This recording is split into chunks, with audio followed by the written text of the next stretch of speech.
Greetings, programs, and welcome to episode 2 of Space Jockeys. We had a little bit of technical difficulties last week. Iron's internet had a flat tire, and we couldn't get it fixed. But we are back tonight going over the Riddick movie, starting with Pitch Black, Chronicles of Riddick, Riddick 2013, and the games. And as with me, as always, one of my bestest friends in the whole wide world, Mr. Iron Oxide. How are you, sir? What is up, man? I'm back up and running. Last weekend was kind of a big shit show. A little bit of a joke there. Yes, man, we had such a solid first episode and then just shit the bed on episode 2, but it's good to be back, and we're going to keep this thing going. And we're not alone this week, man. We got some friends with us joining us tonight. A lot of you guys already know her, but it is Tiny but Fierce. How you doing? I'm doing all right. Happy to be here and talking about one of my favorite sci-fi franchises. Awesome. Nice. Awesome. And another huge sci-fi fan that I haven't actually had too many opportunities to stream with, so I'm glad to bring him aboard, is Angry Vulcan. What is up, dude? Howdy. I'm a huge fan of the movies, and yeah, that's about it. I love to. It's one of those types of movies where you can just sit down, relax, drink a beer, and just forget about the world. And they get overshadowed by all the Fast and Furious stuff. Now, don't get me wrong, man. Like, one of my guilty pleasures is several of those Fast and Furious movies. Although the last few, this kind of, when they were in space, I was like, all right, you lost me. You're gonna cross over into the wrong franchise. Diesel, you know the rumor, what they're trying to put together is Fast and Furious Transformers tie-in. Seriously? Seriously. Oh, How to know when you're desperate. I mean, that was a few years ago, so maybe that's not a thing anymore. Maybe it was always just a joke. I mean, some people were like, yeah, like your reaction. Other people were like, you know what? Fucking lean into it. Why not? Transformers, G.I. Joe, Fast and the Furious, shared universe, make him as over the top as possible. I could see it going either way. Especially with how next time they go in space, the car just movies keeps have gotten. going and ends up in another galaxy, and in that galaxy Yeah. is where Furia is. So he's got to. So Dom's gonna go and create Furia so that he can become Riddick thousands of years later. Right. right. Exactly, man. They take the Fiero and they go off into another galaxy. So do you think that's why there was such a big like, oh, Riddick is just Fast and Furious in space? Because I really didn't watching those. No, movies. it's nothing like that's. It's just because Is it he's just Vin tied. Diesel? He's almost like Vin Diesel's like almost like, and that is not where my name came from.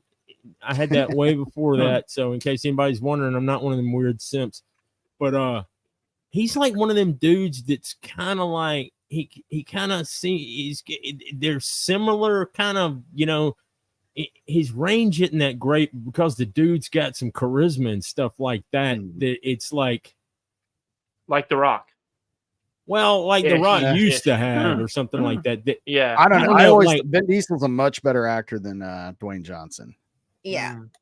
And like, see, I saw Pitch Black and I was like, this is cool. I remember watching it like it came out. I don't think it was in theaters too long. We watched it on like maybe it was VHS or something or DVD, and I was like, well, that's pretty cool.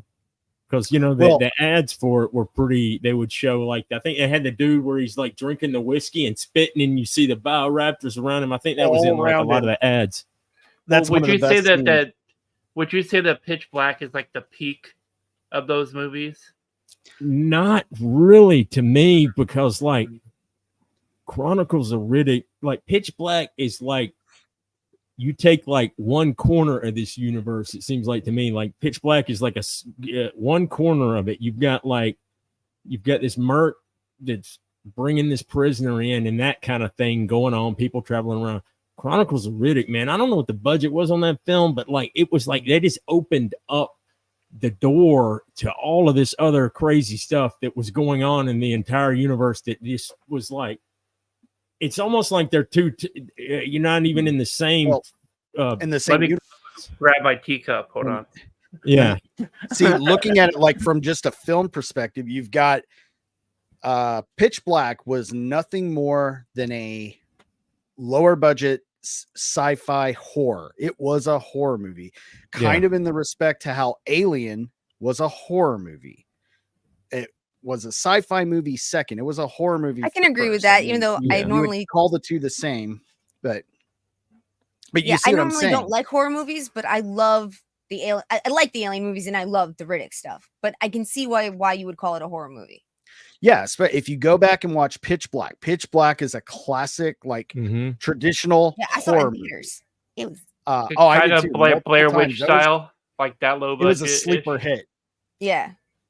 Yeah, Pitch Black was like it's you've got is a few really cool elements at the beginning of some sci-fi stuff. You see they've got this transport, they're going through space, and all of a sudden either they, and then they get hit with this thing and they have to crash on this planet, and then that's when stuff starts to go sideways, man. And you find out everything you think that might be going on is like it's completely and totally different. Oh, cool. We got the trailer. Yeah, let's watch Little Trip Down Memory Lane, the classic trailer. And you can definitely see how this one was a horror movie. And then once they got into the Riddick saga, that's when Vin Diesel, who is the dude is a huge nerd. He he leaned into, I think he said he loves Star Wars and Dune, like as far as sci-fi, that's it. You can definitely see, especially the Dune inspiration behind that whole world building. So he's kind of like his love is kind of like Henry Cavill with his roles and everything like that. Right. Right. Yeah, they're both just big meatheads that are actually they're fake big meatheads, and when it goes down to like who they actually are, they are fucking nerds, and it's great. So let's take a look at this trailer. What I don't get is, since when can nerds not be hot? Just because you're hot doesn't mean you can't be a nerd. I know, right? I mean, even though I love the detail of the ring on the planet too, that might be a cheesy effect. But... Guess that's why I'm still awake. Wait, I can't hear it. The audio, okay? No. Yeah, I can't hear it. No audio. Okay, let me try. It's very low. That is odd. Here, I'll try something else. 1 second, guys. I apologize. No worries. We will scrap that one, but I definitely want to take a look at that trailer. Give me just a second.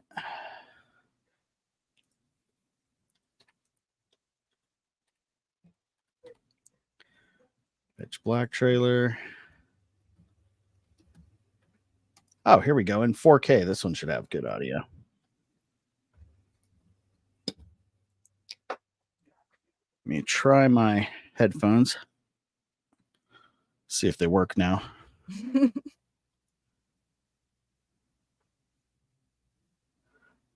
you need us to talk so you can test if it's working?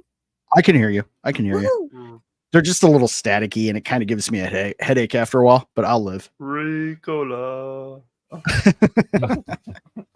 All right, let me know if this one's better. Yes. Yeah.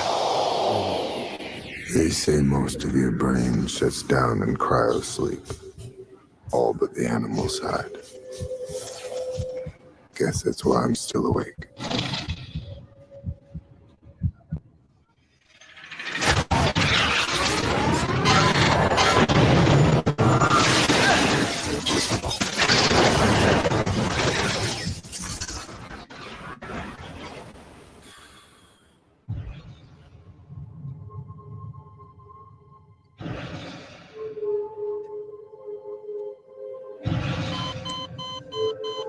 If the man is gone, he's gone. Why should he bother us?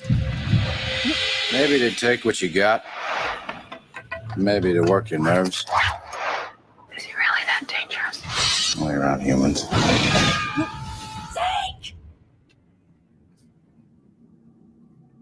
All you people are so scared of me. But it ain't me you gotta worry about now. Whatever it is, it got Zeke and it nearly got me.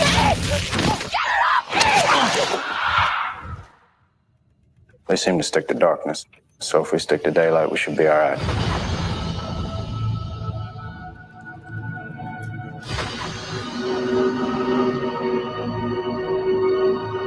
A total eclipse.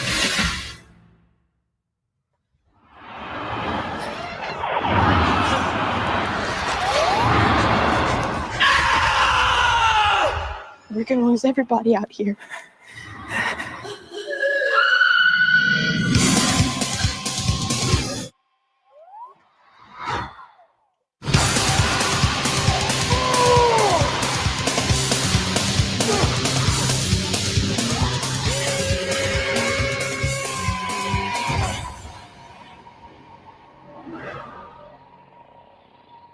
You're not afraid Best of thing the about- dark, are you? Yeah, I love that scene. Yeah. Best thing about that is they gave you just enough, but not too much. Right. Mhm. Oh, the man, the 90s had everything right. They knew how to make a trailer without giving away the whole movie, and just everything hit harder in the 90s. Come Yeah, on. man, dude, that gave me. I tell you what, it gave me some. I had to check it out because like Event Horizon, man, I saw the trailer for that in the movie theater, and I knew it was going to be so messed up. There's no way I was going to watch it in the movie theater, so I had to wait and like get a whole bunch of buddies together. We rented it and was like drinking to watch it, and it didn't disappoint. That movie was messed up. Oh yeah, Hell in Space. Can't go wrong there. But yeah, see, that's enough. That's enough right there. That shot, they were going with that shot of him spitting the I think like the bourbon or the whiskey or whatever it was out. It was like 100 something proof out, and you get just a glimpse of those creatures, man. But yeah, again, that one, it didn't have any overarching epic build-up theme. It was just criminal transport. You know, they're all scared of him, but it turns out there's a bigger threat. So it was typical horror movie, fairly predictable in a lot of the ways it went. You knew that he wasn't going to end up being the bad guy. A little bit of trivia for you. You know, the marshal who is transporting him, or the merc, whatever it was. That is Cole Hauser. Yeah, from Yellowstone. Rip. Oh, he's in Yellowstone. Yeah, he's the big ass cowboy. He was also in 50 pounds, and he was in Too Fast, Too Furious as the That's right. the drug lord guy too, man. Which is, I guess, his Vin Diesel connections. Even though Vin Diesel wasn't even in that movie, got him in that. Oh, really? Yeah. I didn't know he was in Yellowstone. I hadn't watched Yellowstone. I didn't know Yellowstone, anything else. at least the first seasons that I've seen have all been solid. I know that they're getting rid of Kevin Costner. I don't know how that's going to work. Let's say hi to the chat real quick, and then we'll get into Pitch Black. We got Emily Kruger, the Trivia All-Stars here. How's it going, Emily? We got Animation Overlord.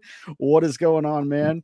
The Devastator, always good to see you. And of course, Scream Queen Selena is here watching in the other room. We got Isaac. I'm not going to repeat the numbers, but hi, Isaac. Let's see. And I think that's just about. Oh, we got Remdog 1138. David Tony is pretty cool. A hard worker. Would have loved to see his Alien 3 script realized.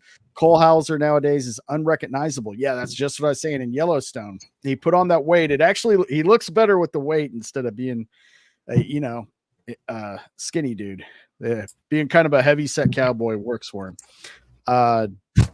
Your dad loves the Riddick movies too. Well, get your dad in here to watch. But good seeing everybody here on episode 2. So, Pitch Black. I'm going to pull up some slides here. I got some different screenshots from the movie. Again, you can definitely tell this one was setting the tone completely different than what we got after that. Yeah. So Diesel, what do you prefer? Is Pitch Black the peak Riddick saga, or do you like everything that came after more? I like all of it. I love the fact that you get, this is kind of like, this gets you a little glimpse into that bounty hunter merc side of things that are going on in the galaxy. But it's pretty cool. And it is a great movie, and you put Keith David in anything, and Oh, absolutely. just let him start talking, But I like it. I do. But then again, like I watched Chronicles of Riddick the first time, and I was like, how is this even a sequel? And I've since watched it several more times, and I freaking love that movie. See, I love them all too. The disconnect between Pitch Black and the rest of them is pretty undeniable. I mean, I'm glad you brought up Keith David's character. And Pitch Black, he just seemed to be like Muslim or Islamic or faith, talking about Allah and stuff. And by the time he meets him again in Chronicles of Riddick, it's this completely different space religion. No. He was the he's same. in New Mecca. He was in Chronicles of Riddick. He's absolutely still Muslim, and he's still doing stuff. But the elementals or whatever, where many people would worship them, he saw them just as another alien species. Oh, gotcha. Okay, the city and like the city planet that he's on, that the necromongers come to, is New Mecca. No, So that planet is. Yeah, that planet is okay. Or maybe the city's New Mecca, but the whole point is like that's where he was trying to go originally, to get from wherever they came from to New Mecca. Oh, okay. Mm-hmm. That all is. right, but I totally get why. I totally get why it would be confusing though, because they don't I really think they make just it clear. expanded But the character a little bit. Yeah, they did, and I liked that they expanded the character. I liked the showing him with his family and everything. It made it hit so much harder when he died within the first 30 minutes of the second movie. I mean, Pitch Black to me was just the planet's Helion Prime. That's what it is. Helion Prime. Yeah, is the Helion planet Prime. they're on. I don't know if that city's New Mecca yeah. or not, or if he went somewhere. I'm 90% sure when they scan in the beginning of the thing, it says on the bottom, it goes new whatever, and then it says I'll New have Mecca. to pause it. Yeah. I mean, Pitch Black to me was a good taste of what was to come. That's why, I'm not too harsh on Pitch Black at all, because I believe it was a good taste of what was to come. You can't really rag on it too much. Now, I love Pitch Black. I believe what happened. The beginning of all the movies together are part of this hero's journey, instead of having each movie be a hero's journey. So you start out here with someone who doesn't trust or like anybody else, is even not willing necessarily to be the anti-hero. He wants to be the villain. He keeps getting things keep happening, and he keeps finding himself as an anti-hero. And then in Chronicles of Riddick, he gets to sort of go back to being revenge. I get this. I understand this. This is revenge, and this is to go save Jack.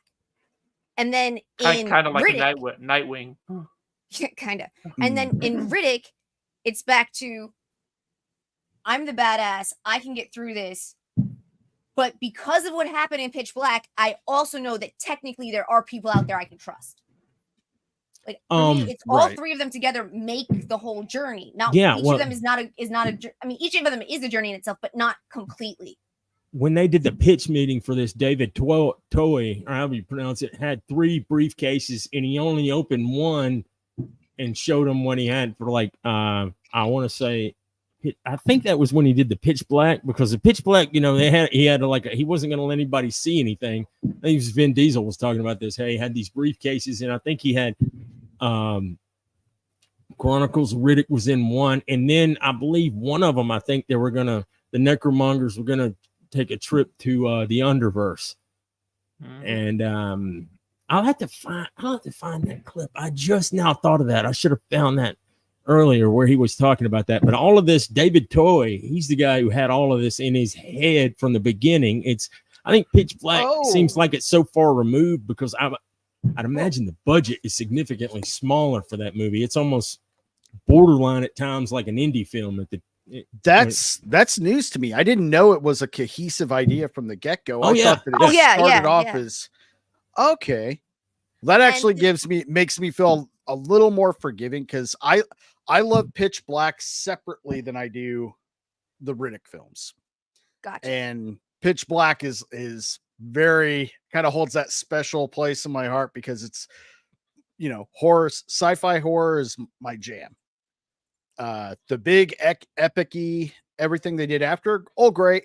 but kind of like how I am why Alien will always be, in my opinion, the superior, like the peak film of the series. Oh yeah, well, I Because it was understand that completely. The man. dread and that tagline in space, no one can hear you scream, and then Aliens, which was great because they just go in there and blow the fuck out of them. It was a completely different movie. Right. The story and the look of it. Actually, I saw Aliens first, and you wouldn't even know that it's if you saw the theatrical cut, unless you saw it like I saw it on TV, and it had a couple of things. Unless you see that part at the beginning and look at where they're going through the computer screen, and then you can see Tom Skerritt and the other people from the first movie. That's one of the only tethers, because they cut the whole part where they go to the derelict and all that kind of stuff.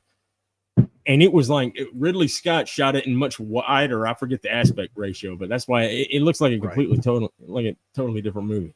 Yeah, and just the tone and the pacing, everything, which is very similar to Pitch Black. Now let's take a few minutes just focusing on this one film by itself. Trying to think some of my favorite scenes from this movie. I don't want to steal everybody. I think my favorite is when they're going they're using the light straps trying to get the battery source to the other ship, and that's when Cole Hauser's character takes Riddick up to the front to start talking about a plan to escape using the young girl Jack, who had been posing as a boy, and it was Diesel Vin Diesel or Riddick that called her out because she started. Very bad timing to become a woman. Yep. And he was just gonna when the creatures you're dealing with work on movement Scent. and smell, yeah, kind of fucked. And then of course Riddick ices him instead, and just that my favorite scene of the movie is when he the girl's crying, Jack, and he says, "Don't you cry, don't you cry Not for him." Johns. Yep. Oh yeah. Don't you dare cry for him. But I guess starting with you, Diesel, out of Pitch Black scene, what's your favorite scene of this whole film, if you can? Actually, real quick before I forget. Yeah. Go for it. When we were talking about the Fast and the Furious stuff with all this, it turns out that he couldn't get Chronicles of Riddick red lighted.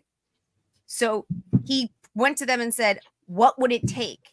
And they said, "How about a cameo in Fast and the Furious 2 at the end?" Literally, that cameo bought Tokyo Drift. Yeah, Tokyo Drift. Sorry, not 2. Tokyo Drift. That cameo at the end of Tokyo Drift is the only reason we got more Riddick. Really? I hadn't heard he that. wasn't going to do it, so I don't know if that means he wasn't going to actually originally continue the franchise. But that cameo, which allowed the franchise to continue and allowed this movie to get made, was all so that he could get this movie made. Mm-hmm. Yeah, because Vin Diesel takes this series. I mean, I think that if he could resurrect it and bring it back, he definitely would. He got the rights to the character and leveraged his own house so that he could get the third one Riddick made. Yeah. Oh yeah. And he actually produced it because it's like the One Race stuff produced the third movie. They're actually going to have a fourth movie called Furia. Well, they've been trying to get it off the ground for years, but that's technically still the plan. I don't know. Which I would much rather see that than yet another Fast and Furious movie. I didn't know that's the only reason he showed up in Tokyo Drift, which is cool. He wanted to get Chronicles of Riddick made, and he wanted to get the rights to his character so that he could keep pushing it. Nice. Do you think he want? Oh, hold on.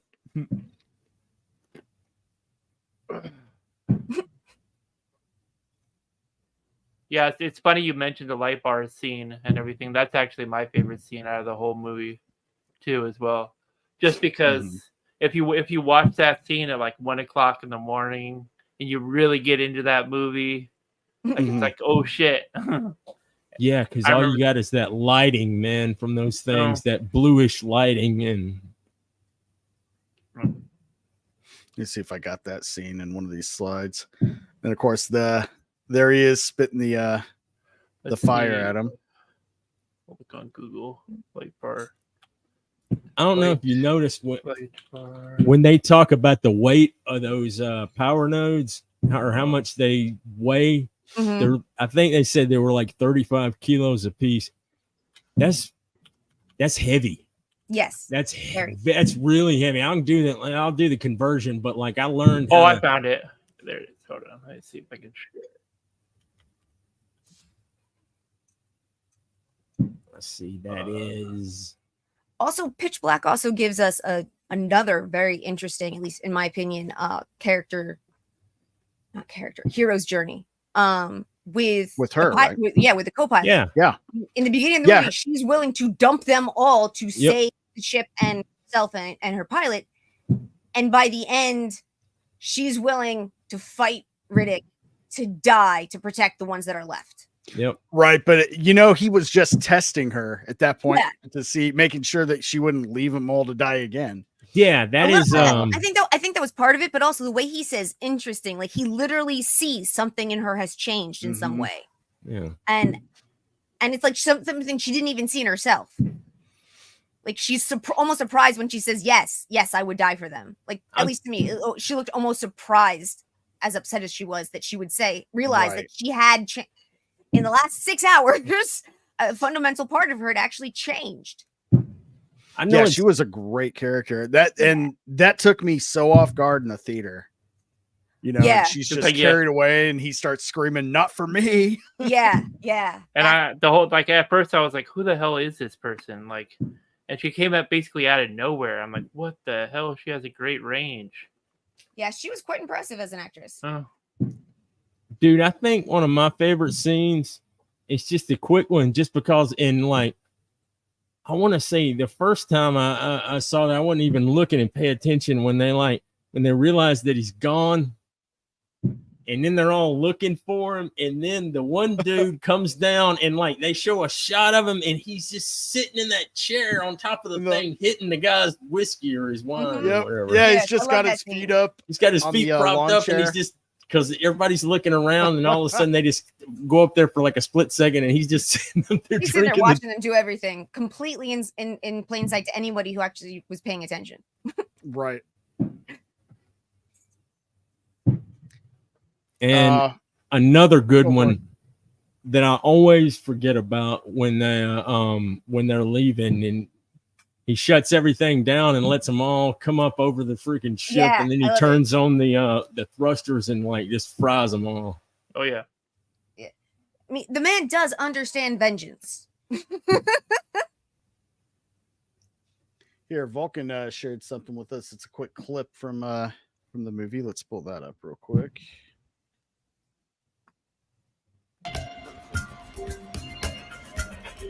I think that's the thing you want to.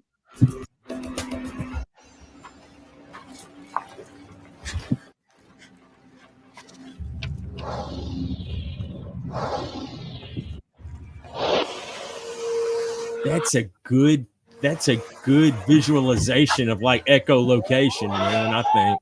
Stay close.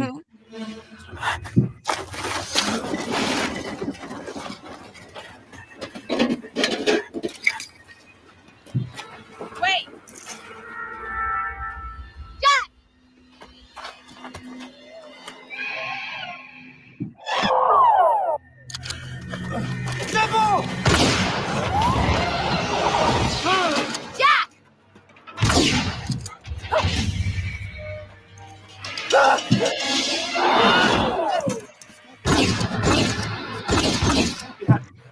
This fucking guy. Okay, I think he should have shot that guy, because he just ruins the whole thing.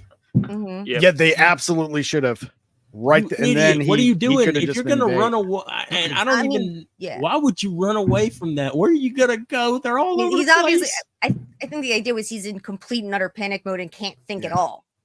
But still, which is understandable. Yeah.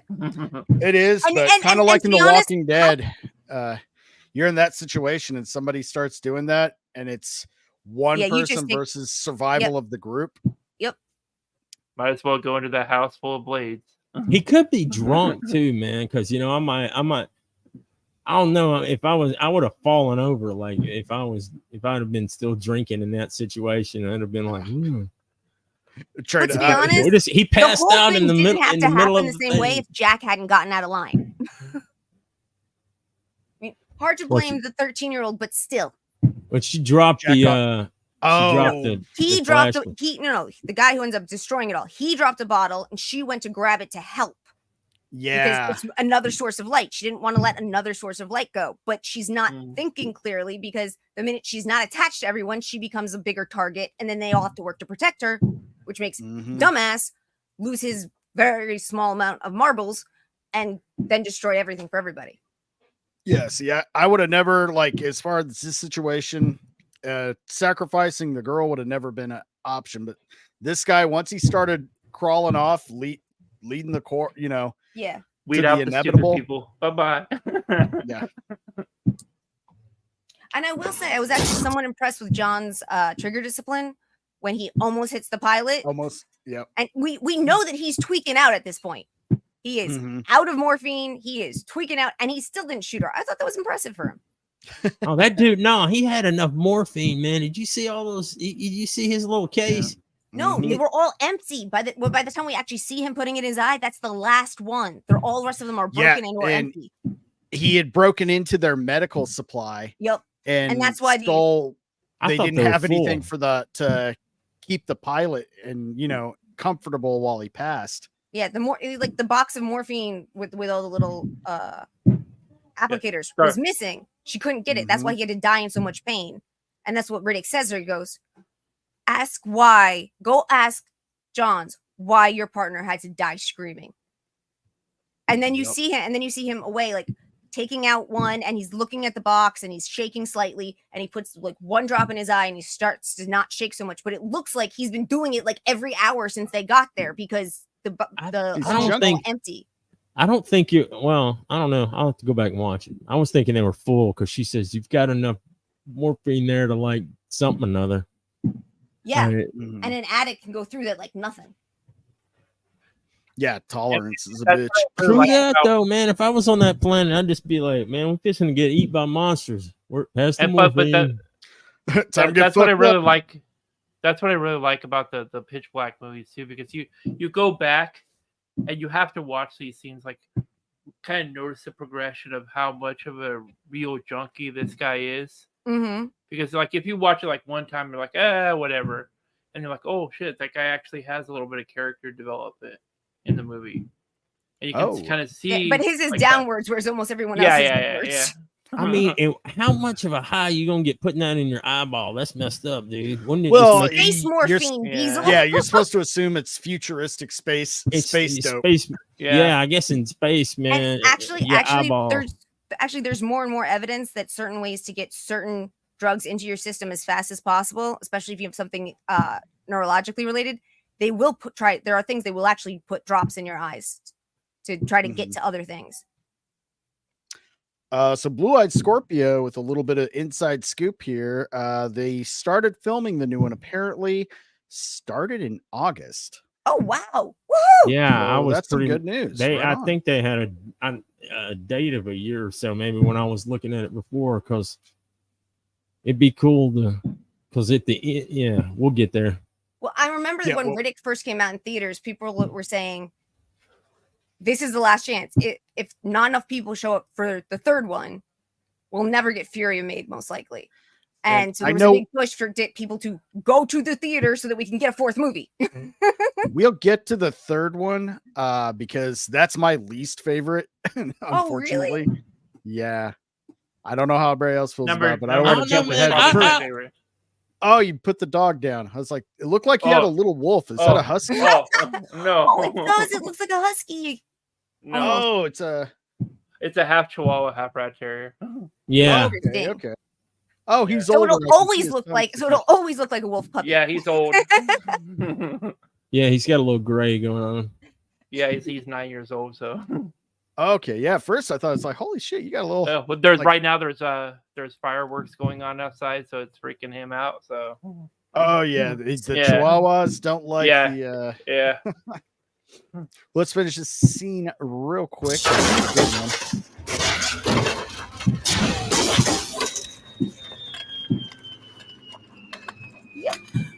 Are you all right?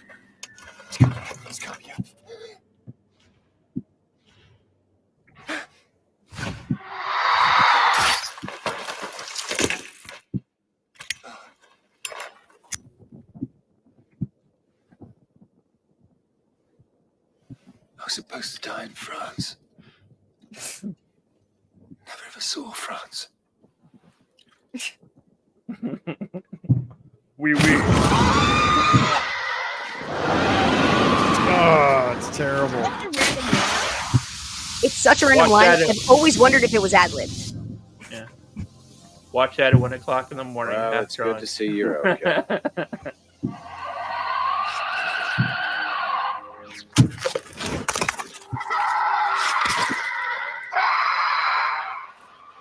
Do I even want to know?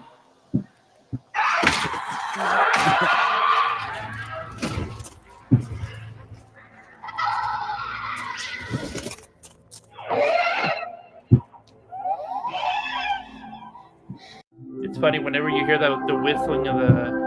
Yeah. You always imagine those stupid toys that whistle. Oh, that That's you exactly- twirl around. Yeah. They always kind of gave me dolphin vibes for some reason. Yeah, that's like and Maybe using because out. their sort of language was kind of clicky, kind of like dolphins Mhm. click.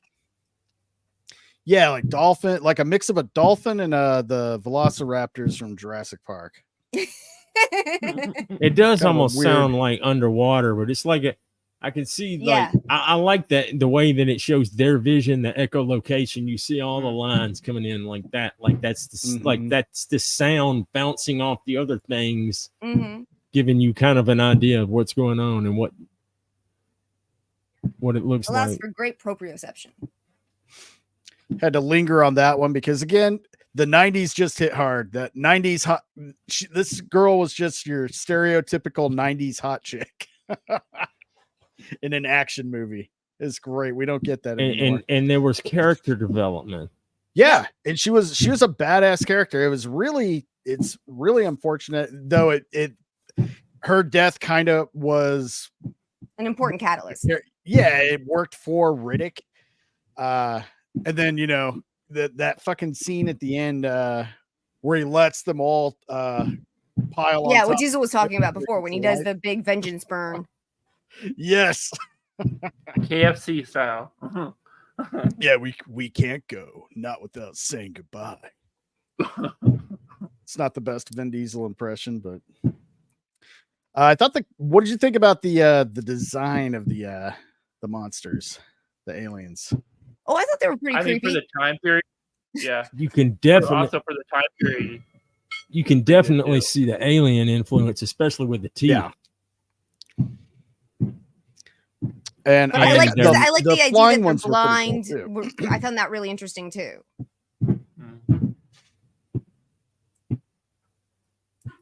Wait, is that a scene? This was from a great scene too. Yeah. When he's staying in eye contact with it.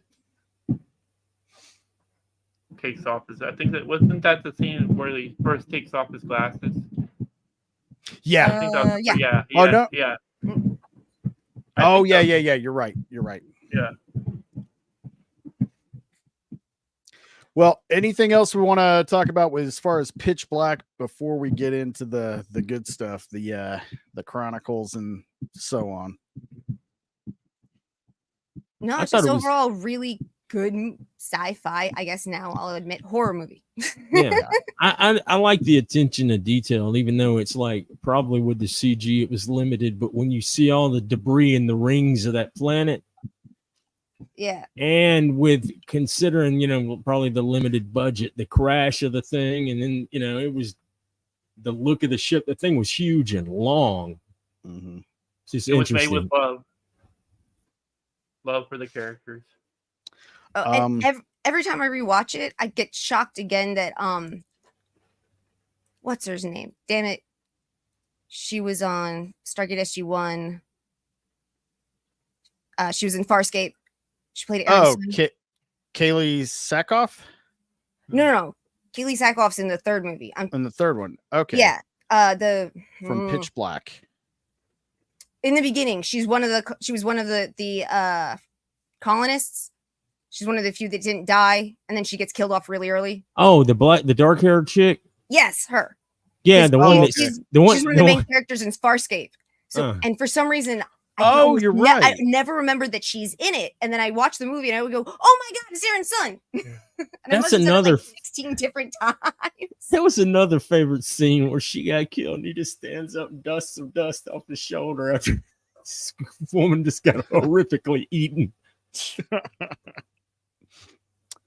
We're gonna get into Chronicles of Riddick now. I'm gonna share the trailer real quick if I can find it. Here it is. Let me know if the audio is good. I'll bring it up here.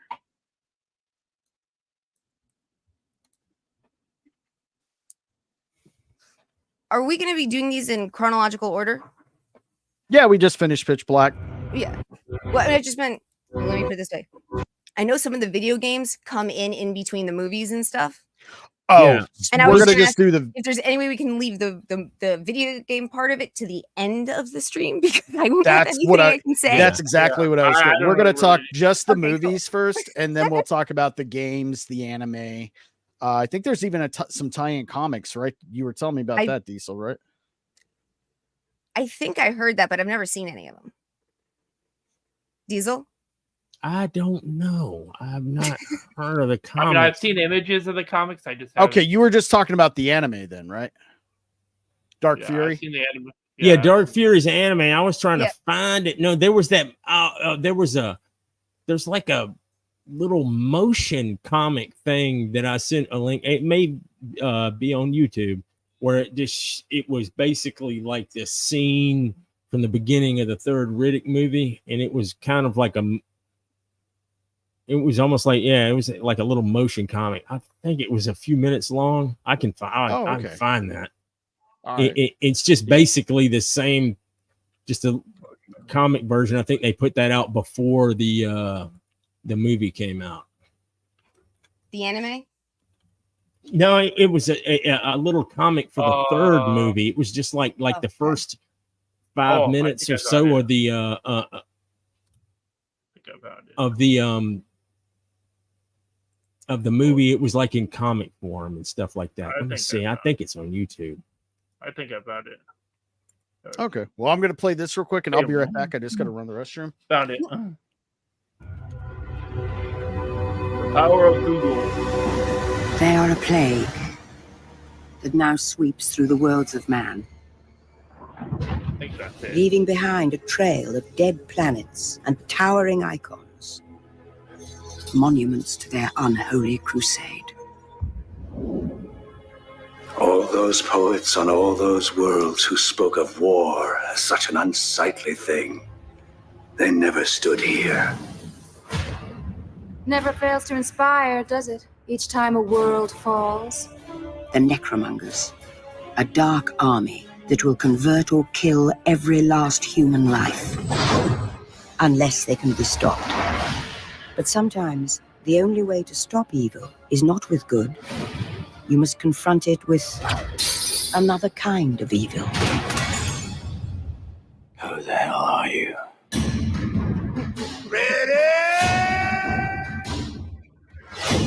Where does he come from? Oh, wait. I Who think I are his people? These are the things I need to know. You remember your home world? Have you met any others? Others like yourself. It's not my fight. Consider it a test. Convert now or fall forever. Are you gonna stop the monsters now? I am the monster. Get Riddick. Here they come! He's beginning to understand. Are you with me?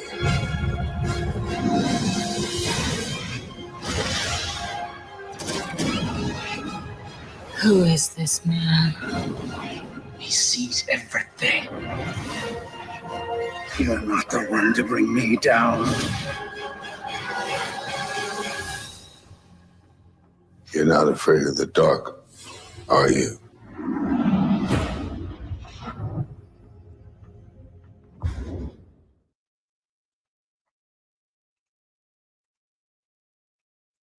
It kicks ass.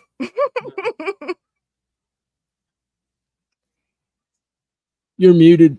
There Sorry, you go. dude. And I just watched all of these just to get kind of refreshed before we started watching this again. And yeah, this one hits the hardest out of the like Pitch Black's still my favorite just because of what it is, but as a whole film series, this one's definitely my favorite. It had that just the epic, the scope of it, the way it felt like Dune and everything else. Yeah, the music. Yeah, the music they really upped the game on the music for this one. It does give you that epic Dune like feeling, almost like the music from the original '84 movie. Yeah, and you can tell that's definitely where they're trying to go. And I mean, how the hell did they get Judi Dench to be in this movie? It's a drama, I swear. And she was fucking awesome in it. Hmm. It was just really surprising to see, you know, that kind of scale of actress in a movie like this. Not saying it's a bad movie. It's my kind of movie. It's just you don't usually. It's not her see kind those of movie normally. Exactly. Also, I think about it. At her age, when is she going to get cast to play a superhero or a figure like that? She gets to actually play a goddess to some degree. Mm-hmm. I mean, and she gets to have fun. Yeah. Yeah. For all we know, her grandkids were obsessed with Pitch Black. She just did it to be around Vin Diesel. There's that too. If I was her age and I could be around Vin Diesel at that age, I'd be very happy. Rub his head for good luck. I'm not even sure who There's that a lot is, of man. times, That shows my range. I'm not even sure who she is. Judi Dench? Yep. Yeah, she's like one of the greatest actresses of the 20th and 21st centuries. Here, I've probably seen her in some stuff. Yeah, you 100% have. Yeah. Yeah, she's just. Did you watch any of the Bond movies with Pierce Brosnan? Was she the? She's M. Yeah. Okay. There we go. That's. Was it? She was in the ones with Daniel Craig too. Was she also in the Pierce Brosnan? She was. I'm 90% sure she was in the one with. She was in at least one, if not two, of the Pierce Brosnan ones too. You're probably right, but she's usually in more like high-end drama, Oscar contending type movies. Does a lot of theater. But anytime a older distinguished actor takes on a part that doesn't make any sense for a show that is targeted to anyone under the age of 16, it's almost always the grandkids. That's why they ended up doing this. It was for the grandkids. Yep. Like Alec Guinness. Mm-hmm. Mm-hmm. And then you got, what's his name? Hannibal Lecter. I can't think of the actor right off the top. Played Odin in the MCU. Anthony Hopkins. Anthony Hopkins. Thank you. Yep. Hell, even Ian McKellen.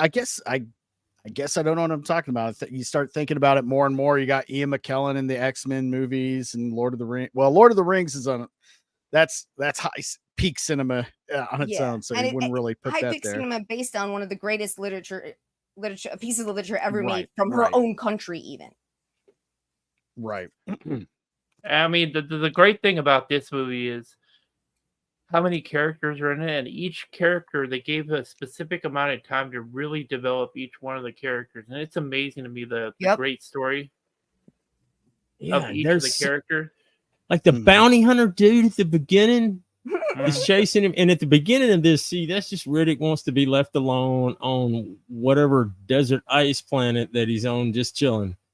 He's just sitting there, and then here we go again, more bounty hunters, and you get that, that they fucking harpoon him. Well, and then you find out it was the fucking holy man, Keith David, that he and the elemental are the ones that put the bounty out on his head to bring him back. It's like, we said bring you back alive. He wasn't quite. I don't think he was nearly as upset about the bounty itself. It was more that the betrayal. He was hiding out on that ice rock to try to protect the Imam and Jack. And now suddenly someone knew exactly where he was, and no one should be able to know exactly where he is. So he knew someone had betrayed him in some way. And then when he gets on their ship and he looks up where the bounty came from, personally, I thought he was much more upset about the the betrayal of telling where he was, of like giving them. That's coordinates to exactly find what he him, was. much more than the He bounty. sat there that took 2 people off that rock. Well, it's also part of his whole race of being too. The Furians are very loyal. It seems like the way that they talked about his race throughout the movies and stuff like that is the race is very loyal. You can even the guy that betrayed him at the end on the fiery planet, the general, they were even talking about basically any kind of betrayal to them is unthinkable. So that's what Blue-Eyed Scorpio. I looked it up. Judy joined because after a play she performed in London, Vince sent her a massive bouquet of flowers and then later sent her a personal letter asking her to join the movie. That is awesome. That's so cool. So yeah, he rizzed Judi Dench. There you go.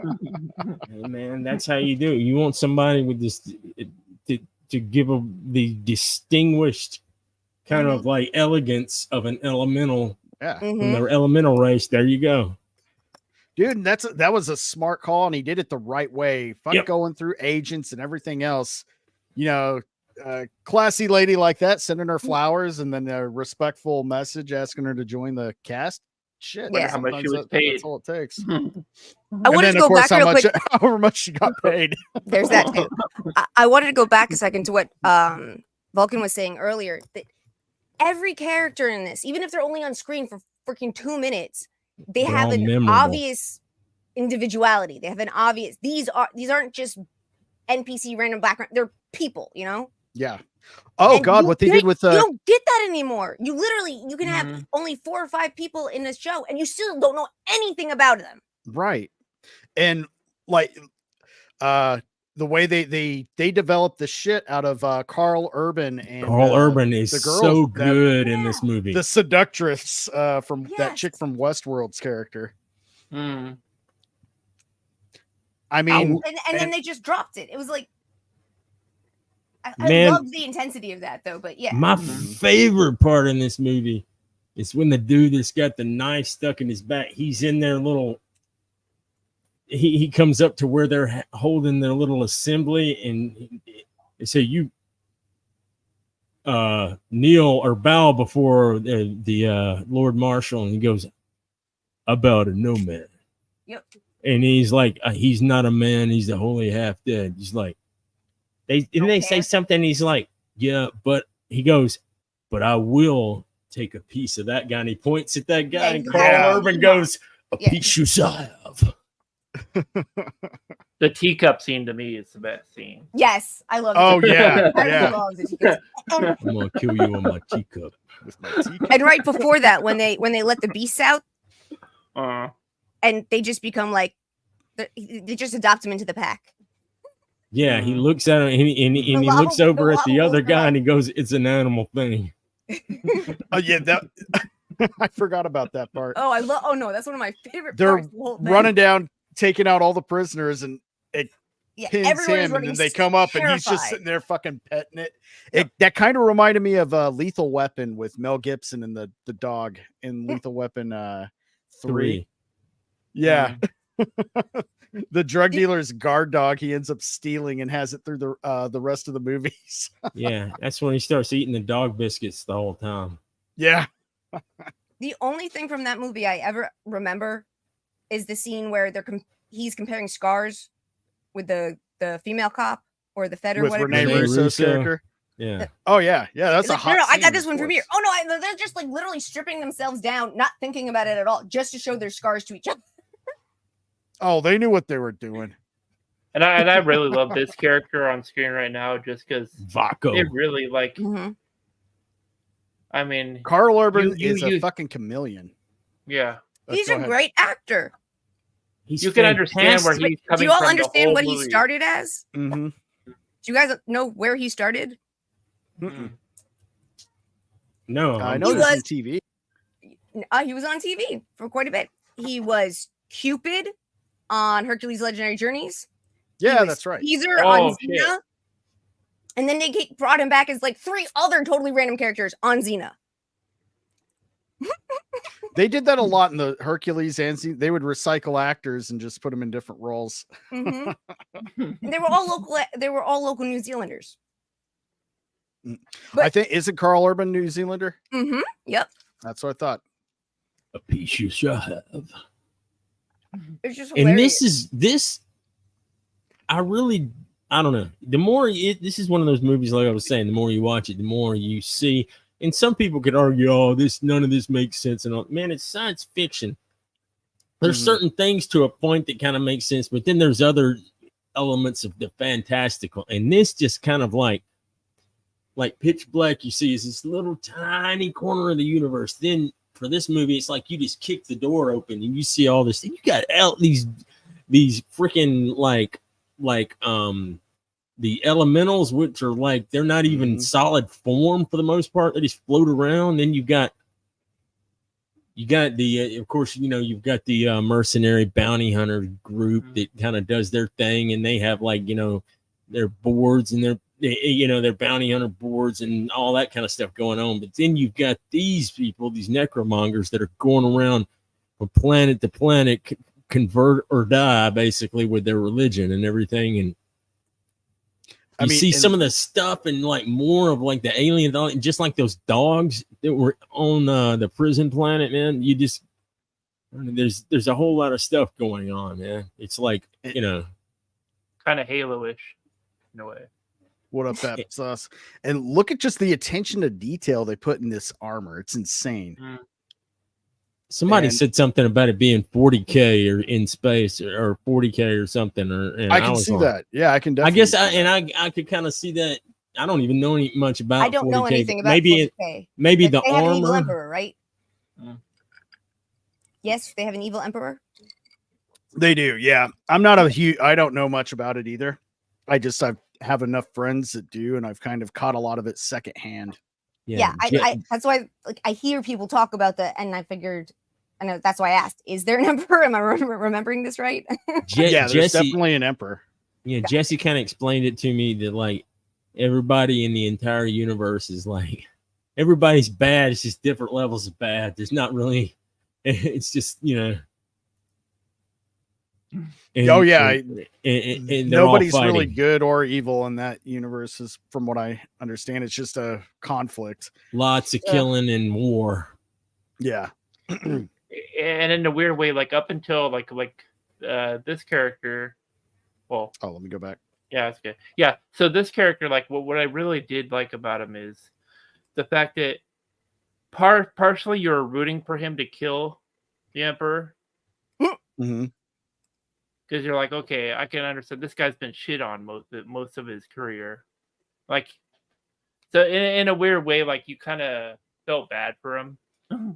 But I felt bad for him because he was married to that bitch, man. Yeah. Just, yeah, she a hoe. Yeah. She's awful. She probably was sleeping with the Emperor too, I bet. Well, yeah, that was kind of implied, and she was throwing it at Riddick. That's what she does. She's just your typical, kind of seductress character. But I definitely see the disconnect. This is why I think a lot of people were kind of confused going from Pitch Black to this. Yeah. It's kind of jarring. Yeah. And you get used to it over time, but I can see why it kind of made everybody you're definitely taken aback going from something that just felt more like traditional, almost earthly, truckers in space, a typical transport, probably from Earth to, 40K and Dune. Yeah, it just kind of they opened it up in a way that's just like, all right, this is a complete another universe with all kinds of different stuff going on. But one good the thing number is one thing that was jarring. Oh, go ahead. I was going to say that, like, going back and rewatching Pitch Black, the music, they did take some of the music from Pitch Black and add it to Chronicles of Riddick. I think that's right, if I'm not mistaken, that there's some of the musical cues, but then there's more. You get more of this epic feel from like a full orchestra going on. But there are a few. Black was definitely a horror movie score. That jump scare But I think some of the music is the same. I think they took some of them cues from the music in Pitch Black and added it to that. That's another thing that I noticed on rewatch. I believe that's what that is. Yeah, may have been the same composer. I'm gonna have to look. Could that have up. been. Both movies had fantastic music, but I got to get Chronicles of Riddick. I love me some epic-y, just that massive scale movie score, and especially for the time this came out, the early 2000s, it fucking hit. But we're talking about things that were jarring from going from Pitch Black to Chronicles of Riddick. I think the number one jarring thing was this recasting choice, because we're expected to believe that Jack, a little girl that, I'm sorry, she looked like a prepubescent Tobey Maguire, grew up into this. She looked kind of like the dude, the guy who from the first Matrix movie that played Mouse. That's kind of what she looked like. Right. Yeah. I still think she looked like a prepubescent Tobey Maguire, but I can see that too, especially after she shaved her head. She looked like Mouse. Yeah, this chick reminds me of the chick from Starship Troopers. Yeah, she does. She looks a little bit like she was another the one that had a crush on the Casper Van Dien character. Yeah, she was a big 90s and early 2000s actress that just kind of disappeared afterwards. But you wouldn't even, other than their first introduction to her in this movie, is she says the line, how do I get eyes like that? And then he addresses her at Jack, and then she's like, I'm Kira now, and that's it. And then Jack is all but a fucking distant memory. I think she's from another country too. I think she is this actress. I don't know her name, but I think she's from another country. She has kind of that foreign exotic look. I'm not sure. She might be like European or something. Yeah. But I thought they made it very clear. To me, it was very clear that she had been severely abused by the mercs. Oh yeah. And that's what, and that's why Jack is dead. She the trauma of what they did to her. Jack is dead. I'm someone else now. Mm-hmm. I'm not that victim. I'm not what they did to me. I am not that thing anymore. I'm new. I'm reborn as a different person. And there are I know multiple people who've had very traumatic events with the opposite sex who then ended up literally trying to change their name. It's just, it's a not super common, but not unnatural, or not that. You get what I'm trying to say. Yeah. And they did kind of explain on that, but it was also her fucking fault for leaving. He did everything to make sure she would be safe, but she went to go find him and ended up there, and everything that happened. Oh no, absolutely. She put herself in danger. She created the whole situation, but at the same time, I understand when you say it's a whole new character, but why? I'm just trying to say, I think there was an actual reason that they had. Now, going to the recasting, do you think they did that? Do you think the other actress was just still too young to fit the part, or I think that they just wanted a more attractive actress to that would be more feminine, that like Riddick might see. Do we have any idea how that actress grew up? Do we know what she looks like today, or she looks pretty much the same, but a little older. Oh, okay, then it was probably they wanted a better sex. And she was playing a kid in Pitch Black, and she was like 22 or something, which is typically the case when they have somebody playing a teenager in movies like that. They're usually in their early 20s, so she wasn't even as young then, so she would have been plenty old enough to reprise the role for the time jump, but she just didn't look the part that they wanted for the mature, an adult version of the character. Yeah, no, that sounds. And they wanted her to be pretty too. Yeah, this woman is Alexa Davalos, and she was born in France, Paris. I called it. European. Yeah. And though they never, I'm glad they didn't, like you said, he would see her in a different light. He just saw her as an adult, but I think they still did a good job of keeping that older brother / father figure aspect to their relationship dynamic. Yeah. And that was good. They didn't go creepy on us. Yes. But the ending of this movie, this is my favorite scenes after her death and everything. It kind of had that Conan feel. Yeah, where he loses everything and they all kneel before him. Yeah, it's like he doesn't want any of this shit. Yeah. All he wanted was, the one person left that he cared about, who's now, gone, and that's it. So they gave it a really good, tragic kind of Shakespearean ending, for this type of movie. I mean, the only thing I didn't like about the girl character Jack is or adult Jack is the fact that like she didn't appear like she had a rough and tumble life, and that's what I kind of really disassociated myself with the character, because it didn't appear like she supposedly had that kind of life after Riddick. I don't know. Every time I saw her, she just looked kind of dirty and greasy. Except for the end when they had her on the Necromonger ship, they made her take a shower. Yeah.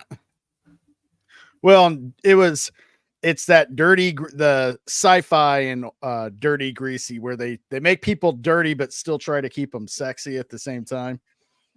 Yeah, like on Walking Dead, they say they have to put on the sexy dirt.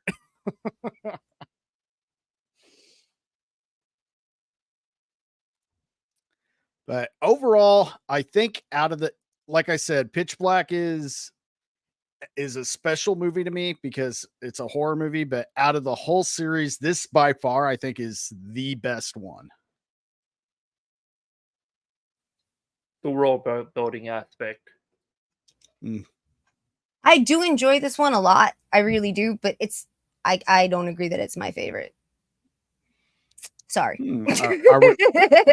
Are we getting, so are you saying it's Pitch Black or is it going to be Riddick? I think actually I like Riddick the best. Wow. I love Pitch Black. I've seen it so many times, but there's a certain aspect of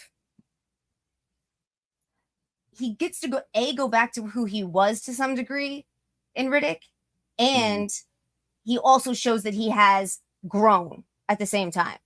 He's able to sort of work with Johns' team to some degree. He gets the puppy. He had the puppy.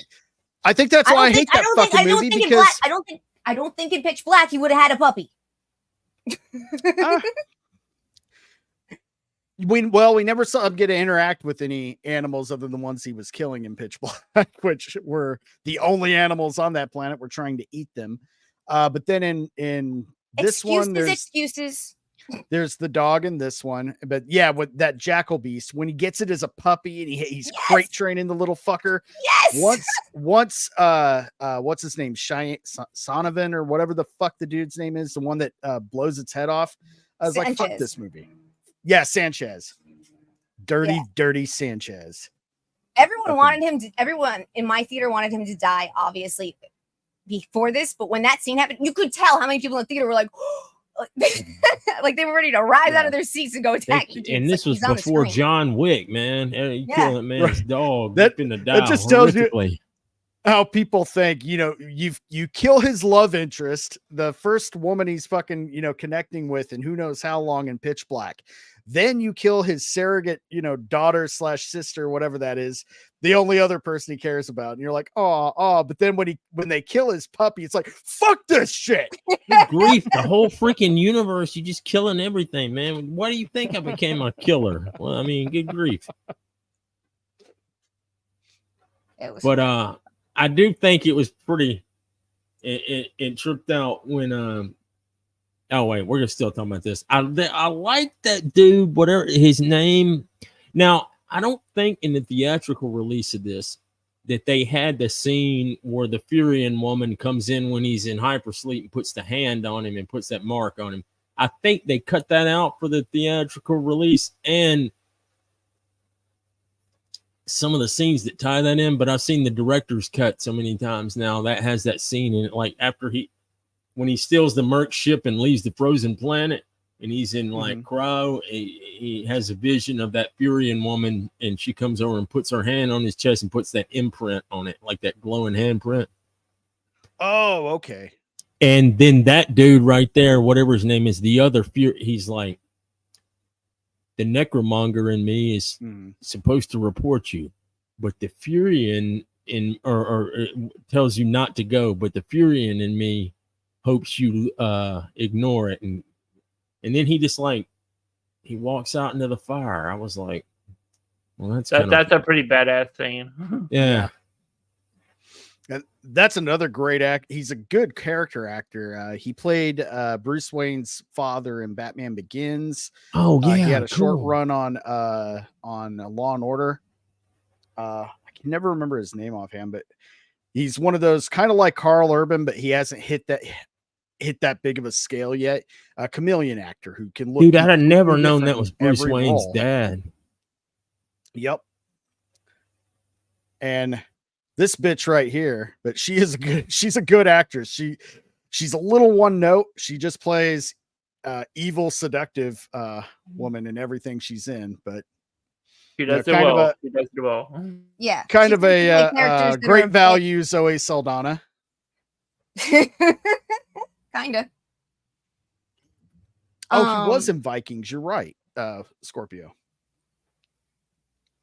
I gotta look up his name real quick. You guys talk real quick. I'm looking something up. Well, no, I mean, like when the other Furian, I keep forgetting what he's called, like the converter or whatever, he's like, I have brought millions of people into a religion that is not my own. And it's obviously that he's probably one of the people, like one of the few babies that didn't die on Furia, like Riddick. And he's always felt like he was trapped. He had to be what he was, and seeing Riddick reawakened the Furian inside of him, and so that he could go and take his own life rather and then go back to that shit. The Purifier, that's what he is. The Purifier, thank you. Yeah. Oh, Linus Roach. That's the guy in the corner there walking behind him's name.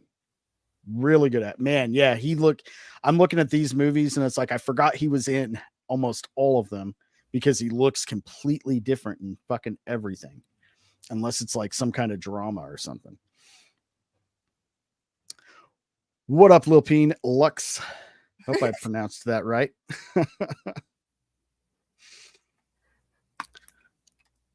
Yeah, the Purifier. I love that thing. I like the thing that where they force, like they can psychically like rip the information from his head, information that he didn't even know. It's like he didn't know, he'd never heard the word Furia before.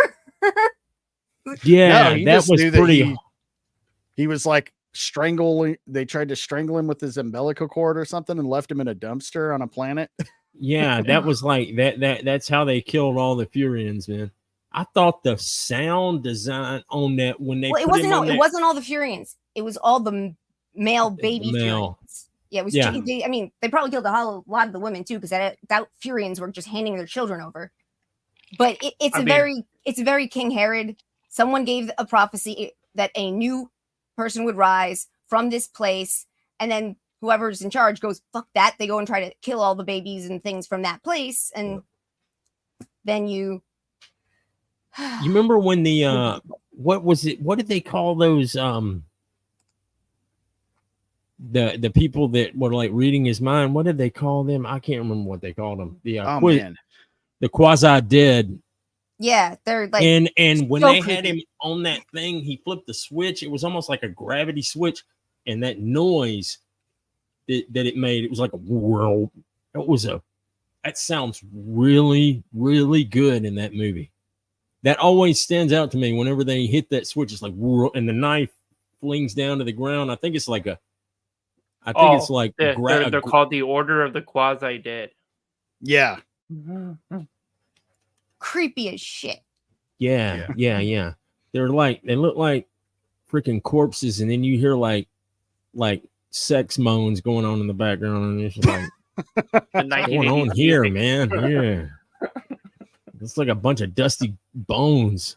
Why are they doing? I guess if you're dusty bones. I mean, the great thing about this movie to me is like, I mean, just look at this scene. Look at or any of the scenes really. just look in the background, look at the detail of each of the characters in the background. You don't really pay Mhm. attention to, but you could tell the love in this. Yeah, man. this And series. Mhm. it's not a bunch That's of what I was green pointing out with the screen. armor. Yeah, just the attention to fucking detail. Yeah, those fallen stone soldiers, everything. Mhm. It's insane. Just the terrain behind it, you can definitely it gives you that otherworldly feel. You don't, I mean, look at, I know you have to adjust for inflation, but how much this movie cost versus how much they spend per episode or per season on shit like Rings of Power. Rings of Power, The Acolyte, which none of the Star Wars TV shows have, with the exception of maybe the first season of The Mandalorian, felt first two seasons of Mandalorian got them something back, but that was it. Yeah, Season they three felt like Season Star destroyed all Wars of it. because they didn't have to go very far. They kept it in that the desert. Yeah. They didn't explore they do more. You go to like how many different worlds? You start off on the ice planet when on Chronicles of Riddick, then you go Alien to Prime, then you then go you go to Crematoria. Yep. Which Yeah. I thought when I first heard it, I was like, "Oh, that's kind of cheesy. It's a planet that's then now I understand the whole planet is like fire. Yep. Yeah. Yeah. So it is a crematoria. That's pretty. What's On the crazy is like, you know what? I tell you what though, man, there ain't no OSHA in this universe because like the lack of safety in these Damn. spaceships is like all over the place. Right. Like that one Go- dude is go just like outside and take a flying walk. down in that thing, man, when they go to the crematoria plant or when they get on that sled and they're going down and he's counting. Yeah. He's Yep. counting the things and he just kicks the guy up. I'm like, man, you didn't think to like maybe raise that up another couple of feet in case some dude gets kicked up and his head gets knocked off. No, because they want people to not be able to transverse it easily. It's like the what is it? What is it? The Family Guy Star Wars. Can't they put a rail over here? You know, when the Death Star is blasting the thing, yeah, at least put a rail over here. So it cost 105 million to make back then, which would be about 174 million today. Okay. And then how much did I wonder how much they cost per episode of Rings of Power or even just per season? The answer is too much. Yeah. And I know we don't like to bitch about things on this show as much, Diesel, but it just this is more as a comparison, and this shit is so much older.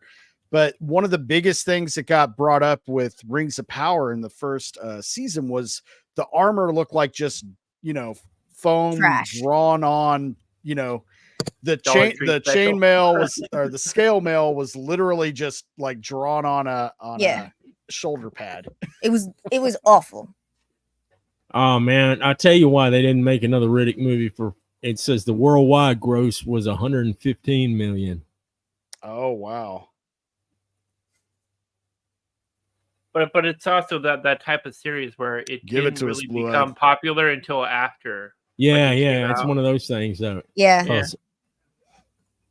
But like 300 full suits of armor, even using modern materials to make them light and everything, that would have been amazing. That's amazing. Like you can see it.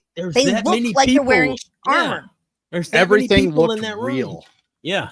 Rings of Power averages 58 million an episode. Wow. That's nuts. Yeah. And on top of everything else, Chronicles of Riddick was the most expensive Riddick movie. You can make it, unless we want to go back to the Necromongers, which we might. Yeah. You don't necessarily need to have a lot of the big CGI sci-fi thing. He finds a way to get to freaking Fury, and you spend the whole rest of the episode, the whole rest of the movie on Furia. You don't have to. It wouldn't necessarily have to be as expensive as this. Is what I'm trying to say. They're gonna have. It would be that's the one thing about Riddick that when I watched it, I was kind of like, oh, they only have a little bit of the Necromongers. But at the end, he asked where Vaco is. He said, "Is Vaco dead?" He goes, "He's neither dead nor alive. He transcended." So Vaco went to like the gates of the Underverse and probably came back like the Lord Marshal. Yeah. Oh shit. Yeah, I liked the third movie a lot, man. When I rewatched it, I was like, I like this. You know what? and I'm gonna have to just rewatch it. I watched them. We got to the dog part, then we stopped. My wife had to stop and step away for a little while, and then I started rewatching it again a little bit later and finished it up. And I'm just like, it's good. It's really good. I want more of it. It just coming off of Chronicles, though, which was just so fucking. It's a downgrade because what they did was they kind of went small scale. But to me, it feels more like Pitch Black. It does. Now that I'll give you. Riddick tried to rein it back into like Pitch Black because it's like they put it on a different planet with some monsters to fight on it, kind of like that, almost like a very similar formula. It was very, very specifically supposed to feel like Pitch Black. Yep, that was the reason. And then them escaping from the what are they called? The demon, whatever the things he was injecting himself to the serpents or whatever they called them. Yeah, I wonder also if it was because they also wanted to save money too, as well. Because the Chronicles Riddick at that time didn't do very well. Yep. So they're like, oh shit, maybe we need to cut it back. Yeah. So it's such a good movie, man. And it's a shame it didn't make a whole lot, but like I know oh, go ahead. Keep going. I was gonna say in 2004, I wasn't aware of it until it was already out on DVD and I watched it. Yeah, I don't think this one did. We can go ahead and get into Riddick now, and I'll pull up the trailer here in a minute. But the ending of Chronicles too, that ending hit everything. The epicness, which was so jarring from the first one. It's like it's almost like they tried to appease fans by going back to a smaller scale Pitch Black style. When it's like you already opened the door to go that big, just keep going bigger at this point. You can't really close it. You're gonna have to explore. Don't yo-yo. Although at the end, that shot you just had of the other pic where he's sitting there like that, man, that's so good. That's that's fantastic acting, dude. Yeah. And then while he's like that, just what you see in his face, you're just like, what the? You just see him, he's just like, fuck. And he's like doing that, and then you see the camera pans back, and you see everybody in the room like kneeling in front of him. Yep, Baz nailed it. That's exactly what I was saying. It was that King Conan homage ending. Hail Ragnar. So good. But yeah, overall, I don't mind it. I honestly like the going back to the closer to. Yeah, I like Riddick. I like it. We're getting into Riddick right now. Yeah. But I'll be the contrarian of the group. I'm right now as we're discussing these three movies. Like I said, Pitch Black is that little special nugget of. It was really something special, especially for the time it came out. It was so different, and we hadn't had a movie like that in a while back then. And seeing it, come out of nowhere, kind of like the Matrix did. In the 90s. Yeah, that came out in 1999 too, man. 1999 had so many good movies in it. Oh God, I think Blade, when Matrix first came out, there were a lot of people who were like, what is this, Johnny Mnemonic 2?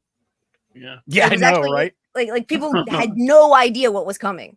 I watched that movie. We're gonna do 3 times Matrix in a week or two. And I can't wait to get into that because every news outlet was predicting the Matrix was going to be the biggest bomb that year. Yep. It was, man. I watched it 3 times in the freaking movie theater. That was unheard of for like back then, man. I could barely be bothered to be taken away from whatever nonsense I was doing in college. Let me pull up. We're going to go and get into our Riddick discussion now. I'm going to share my screen. We'll watch the trailer. Baz, Riddick was world building space opera. Exactly. Yeah. Pitch Black was aliens. That's exactly what I was saying, man. So Blue-Eyed Scorpio, only 38 million budgets. Studio didn't want to do rated R, which is why he leveraged his house, like you mentioned earlier. Yep. All right. So here we go. This is the trailer for Riddick. Let me make sure my volume's up. So literally, basically, for almost half of a single episode of Rings of Power, you got this entire badass movie. This whole movie. Yeah. Mm-hmm. And Wow. I mean, CGI, for the time it was made, it was good, and it still holds up pretty well. Same with Riddick and even Pitch Black. But you know, it kind of I really wish that CGI would just kind of fizzle out more, kind of like what we just saw with Romulus. Bring back conventional effects. It Yeah, makes such a man. big fucking difference. Miniatures look so good. You can't do CGI spaceships. They look like garbage.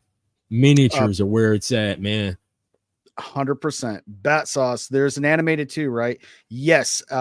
Chronicles of Riddick Dark Fury, which was a bridge between Pitch Black and this. We're going to talk about the anime and the video games right after we finish the movie discussions. Make sure everybody can hear it.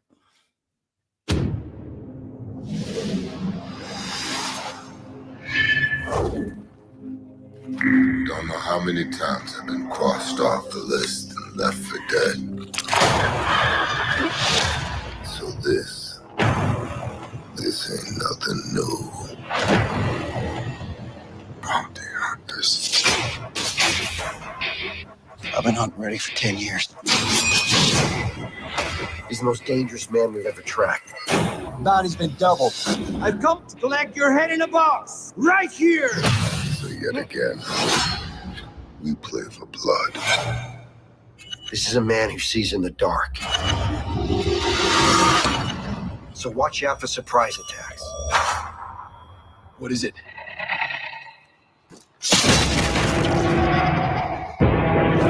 Riddick! 1 down. 3 down. You get where I'm going with this. Again!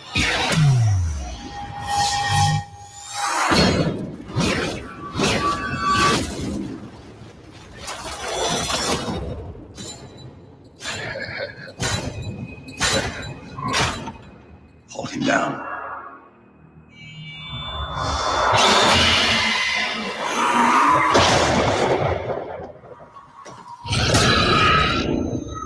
What is happening?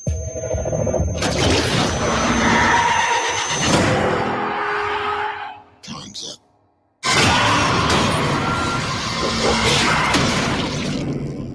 Yeah, let's cut him loose.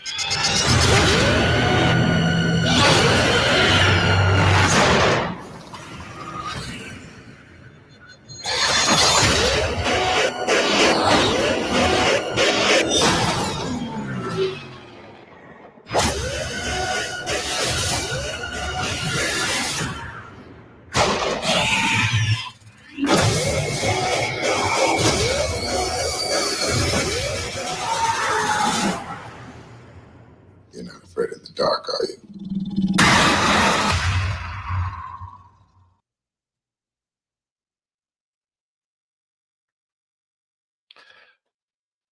Very Jurassic Who wants Park. to go? Dude, it's like It's see, Jurassic this is like Park. when one of the first few times you guys were on like one of MSK streams when Selena is another chameleon, and I said, "You look like Katie Sackhoff." That's because she had her hair a certain way, and everybody was looking at me like I was retarded because nobody knew what I was talking about, man. And I was just like, "What you know?" And I didn't realize at the time when I saw this movie that I hadn't watched Battlestar Galactica, and then I understood why they got her to be in this movie because she's got that whole sci-fi thing going on after I watched Battlestar Galactica. And supposedly she's one of the few gender swaps that really didn't actually harm the character all that much because she played Starbuck. Not at all. We'll have to Diesel. Me and you'll have to go back and rewatch all of, or at least as much as we can of the old and the well, it's not really modern anymore, but yeah, now it's kind of it's dated too. The remake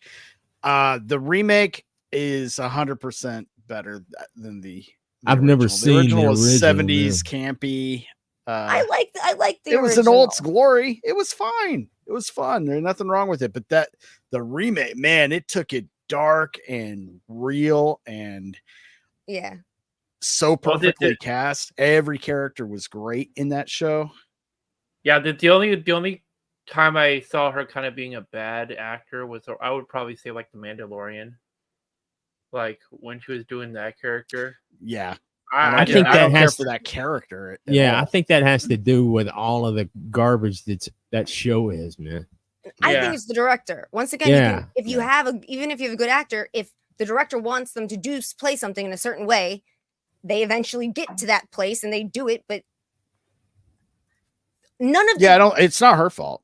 No, because we've seen her in so many other things. We know that she is a good actress. Yeah. In which case, you have to look at why did this go so wrong? Has to be direction. To me. Yeah. Oh yeah. It's that's 100% because it's like. Because her voice acting has never been her voice acting for the Clone Wars stuff and all the animated stuff. Oh yeah, had the same character. She's great with voice acting. And the whole like if you were to watch this movie now and you hadn't seen it, you'd just be like, oh, it's another girl boss thing or whatnot. But it was actually a well-written character, and it was before they started girl bossing freaking everything. Yeah, she kept a lot of Starbucks flaws. She wasn't just a more perfect female version of Starbuck. I was talking about her in this movie. In this movie, in Riddick. Sorry. Yeah.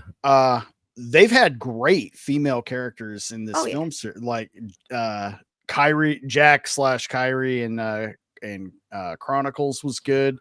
I can't remember her name from Kira. Pitch Black. Or Kira, thank you. But the love interest that bites it in the end in Pitch Black, she was good, and they were flawed. Like God, Pitch Black, extremely flawed because she was going to kill fucking everybody. You find out that everybody in that movie is just got some baggage, man. They got some skeletons, right? Except for Keith David. Yeah. Okay. Did you really see her as a love interest? Who in Pitch Black? Yeah. Absolutely. They did the classic bait and switch in a good way in Pitch Black because you think Riddick's the villain and he's the heroic air marshal. Turns out he's just a fucking mercenary.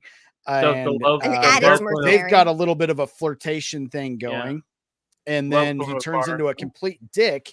And then her and Riddick have really raw chemistry throughout the rest of the movie. I mean, hell, he's trying to say, hey, me and you are alike. Fuck these people. Let's go. Yeah, I mean, but at the same time, he's kind of testing her too. He cut off a piece of her hair and was smelling it. Yeah. Well, when was the last time he was around a nice, clean, pretty lady? I'm just saying. Exactly. I actually thought it was interesting because to me it felt like there was chemistry. There was obviously chemistry between some of the actors and actresses, but it felt like they had kept it pretty platonic, and I kind of liked that she wasn't there as the love interest necessarily, but I guess I see it differently. Yeah. No, she's definitely rewatch it. She's definitely a love interest. They were definitely building up some sexual tension between them in a good way, and they didn't have to. They didn't overdo it. Yeah, that's the it thing, wasn't over the top. It was kind of it was so, but But yeah, like you said, with him cutting the hair off. Yeah, towards the end though, that's why you could tell that like her getting killed, like it bothered him. Oh yeah, it practically broke something inside of him. Mm-hmm. Well, and that she said she was going to die for them, but not for him. And that, then she ended up dying, saving him. So yeah, fucked him up. Okay. So Riddick, I think my biggest complaints other than the dog are is it just the killing of the dog? No, then the rushed opening. It's like he gets fucked over in 5 minutes. Yeah, that was frustrating. Yeah. That was because you wanted to see what was going on with him, right? As the Lord Marshal, man. He's got all these people bowing before him at the end of Chronicles, and you're just like, yeah, he's the. And then I remember watching the trailer, and I was just like, what happened to the necromongers, man? Exactly. I want to you jarred us away from Pitch Black with this big Dune epic, and then you snatched it away in the first 5 minutes of this movie in a very rushed, voiced over explanation of events. He went from Prince to back to Pauper again. Hey, although Carl Urban showed up and probably showed up for next to nothing, man, because he was like personally thanking Carl Urban for, doing that, which he probably would have, seeing as how, Carl Urban's just. He's a cool motherfucker. Yeah, he is pretty cool.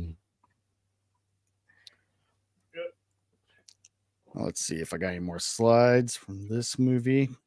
Now, I couldn't find too many images for this one. Real quick, can I share something? Yeah, please do. Okay. Here we go. Since we brought him up again, this is Carl Urban on Xena and Hercules. Yep. Caesar. Yep. Cupid. Xena's first sweet love interest when she was younger. and Lord of the Rings. Yeah, but it was just like he played so many different characters on just Hercules and Xena. The fact that he's such a chameleon actor, he can play different roles in the same films or TV show. I totally forgot he was in Lord of the Rings too. Yeah, I forgot. I didn't. Yeah. Not for very long. Oh wait, does he die? I gotta rewatch. No, I don't think he does. No, that. he doesn't. Yeah, he and the writers show up at the last minute, save everyone in the deep, and then that's right. And then he gets to be the next king. Yeah, they screwed us out of the necromancers and went backwards storytelling wise. That's kind of it was a casualty of budget. It's a film series. It's so but it's so disjointed. Yeah, that's why I think like money had an issue to. Yeah, like. But what sucks is when you look at each movie individually, they're all really good. I mean, for what they are, action, sci-fi, just fucking a lot of fun popcorn movies. The reason we like going to the movies, these movies fucking have it. Well acted. Yeah, well directed. I'm with you though. I think the dog is my least favorite part of it. It's because when he's sitting there talking to the dog, and I'm just like, and he's like, I don't know. It just doesn't seem like something that Riddick would do. I disagree with both of you. I think him and the dog is one of the best parts of the movie. I love that he's. No, the dog. See, I loved the dog. It's what bothered me was the killing of the dog. Oh, that's what I was talking about earlier. That's what Diesel had asked you, and you said no. I was like, so we thought it was the rest of the dog too. See, no. The dog getting killed is what kind. That was another one of my least like that. It pissed me off. It's like. I think it pisses off everybody. I'm not even a huge. I mean, I like dogs, but I'm a cat person, and even I was like ready to rip somebody's throat out for that. And to be fair, it wasn't a dog; it was a jackal beast. But still. And I agree with Baz. I agree with Baz. Like they should have explored the elementals more. They kind of just dropped. that whole race. Like I mean, that's such a cool race to really explore. The whole Furians, and then the Necromongers in the Underverse. Underbase. That's something else entirely. We really want more of that. So hopefully, if they started filming in August, like Blue Eyed said, and I'm not saying that you're bullshitting me, Scorpio. I just but I mean, if he goes to Furia and finds what's left of his civilization, because they did only kill the boy children. It was only in 1 or 2 generations that they did it. I think they may. For all we know, there's an entire army of Furians just waiting for their savior to come up and lead them in a holy war against the Necromongers. I think they killed. I think they killed a lot of them, but they killed the male child. They strangled like the male childs with their birth cords. Some of them. It's actually even insinuated that the Lord Marshal is the one who personally wrapped the cord around Riddick's throat. Yeah. Oh wow! You have to seriously wonder how much money they're going to spend on this new movie. Hopefully enough. Man, Blue Eyed Scorpio, you came to. I'm so glad you're in this chat, man. You're feeding us everything we know. I read that article too. It follows Riddick as he returns to his homeworld. There we go. That's what we need. Yep. Need a place he barely remembers and one he fears might be left in ruins. He finds out Furians fighting for their existence against a new enemy.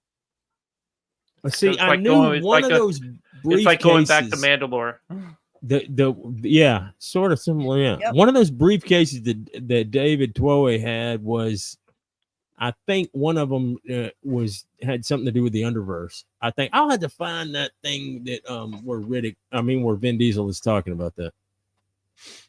I would love to see that explored. Man, with how much money some of these the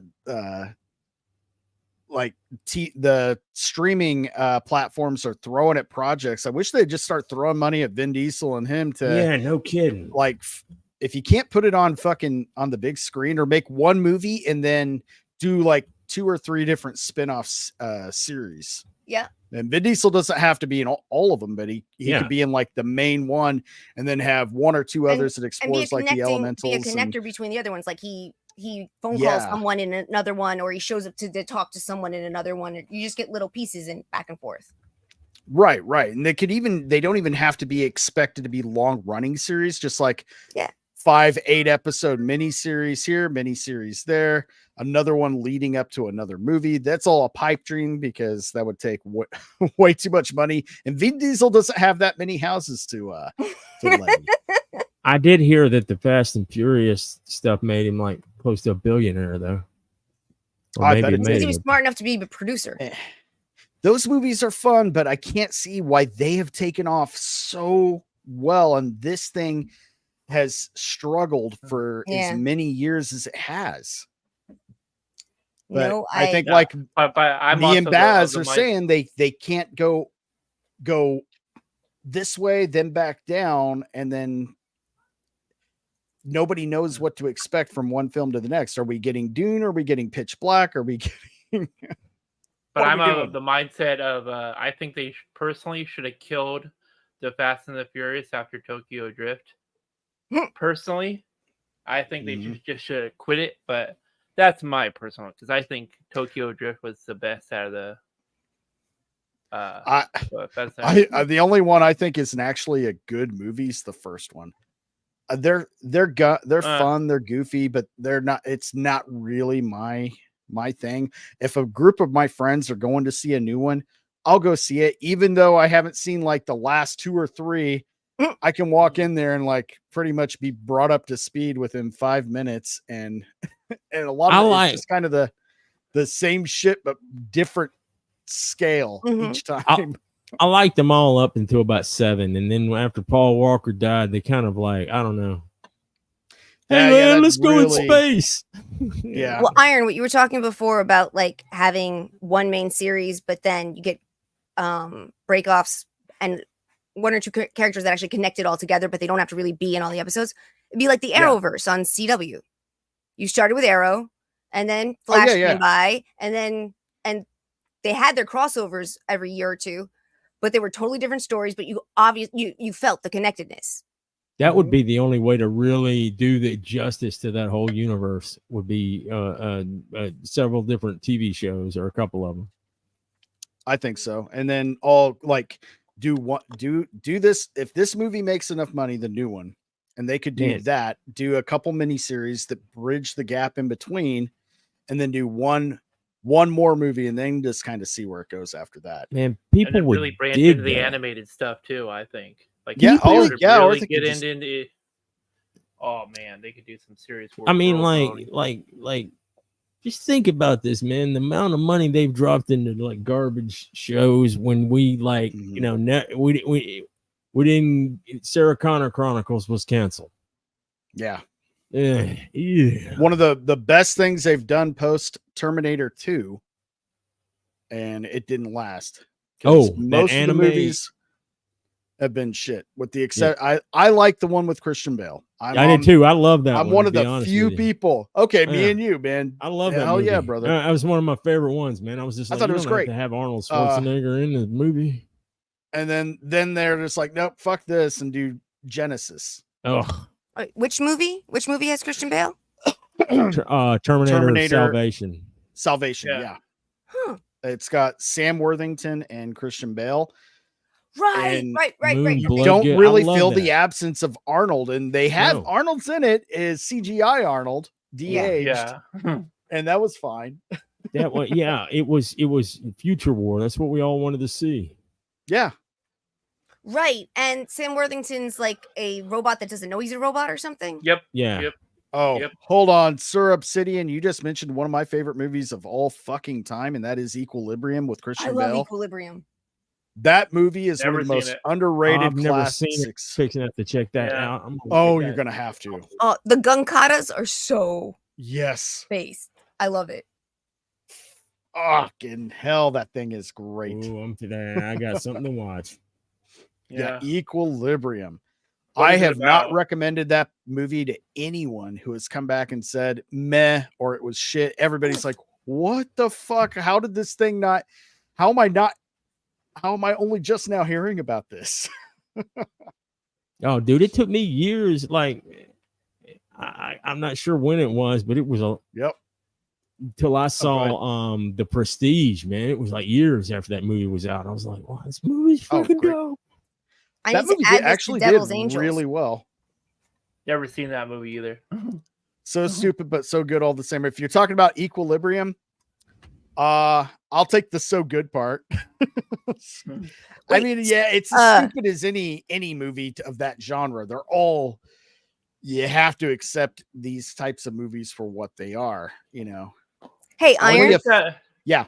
I'm gonna put it on the list for Devil's Angels for the movie thing that I do with Selena and Gal and Devil. Yeah.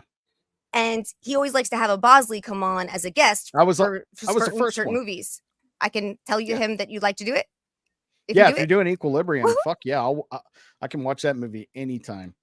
All right, I will see what I can do. Cool. I'm gonna check that out, man. I got something. Oh, you're good to gonna watch. dig it. I'll tell you what you're gonna have to watch too, man. Is Terminator Zero, that anime? That is fan. Do we want? Let's plan that for that'll be Space Jockeys next week. We will do a full season review of. Did they drop the whole season or are they doing it episodic? Yeah, it's 8 episodes. They dropped. They're perfect. I'll watch all 8 before next Sunday. That's gonna be our thing for next week. Let's get back into Riddick. So the opening, just was my biggest problem. Looking at it as a whole, I enjoyed it. It did go back to it was basically Pitch Black 2. Yeah, that's kind of like it was, man. They went back to the mercenary route on the planet with some alien monsters. I wish this movie would have been the second movie. Like if somehow they could put this movie into the second and then go into Chronicles of Riddick. See, rewrite some of the scenes, make it this one, and then leading up to Chronicles. A movie like this would have felt like kind of bridging the gap between Pitch Black, something like this, then something as big scale as Chronicles. So you're not feeling like whiplash between each movie. Yeah. But the thing is, it's kind of like, I think they were really hoping for Chronicles to knock that thing out of the park. And unfortunately, it just didn't hit at the box office, but I think it's become extremely popular later on, man. I don't know. I think it's fantastic. And it just, this movie is good.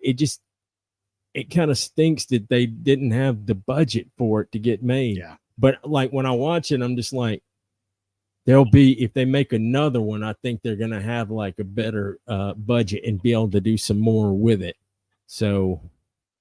Well, I mean, that was the whole thing. Pitch Black didn't have a big budget. It did. No, Pitch Black didn't have, It did well. No. So they gave Chronicles a really big budget. It didn't do well. So they went back to a lower budget, see if you can make it again. And they did.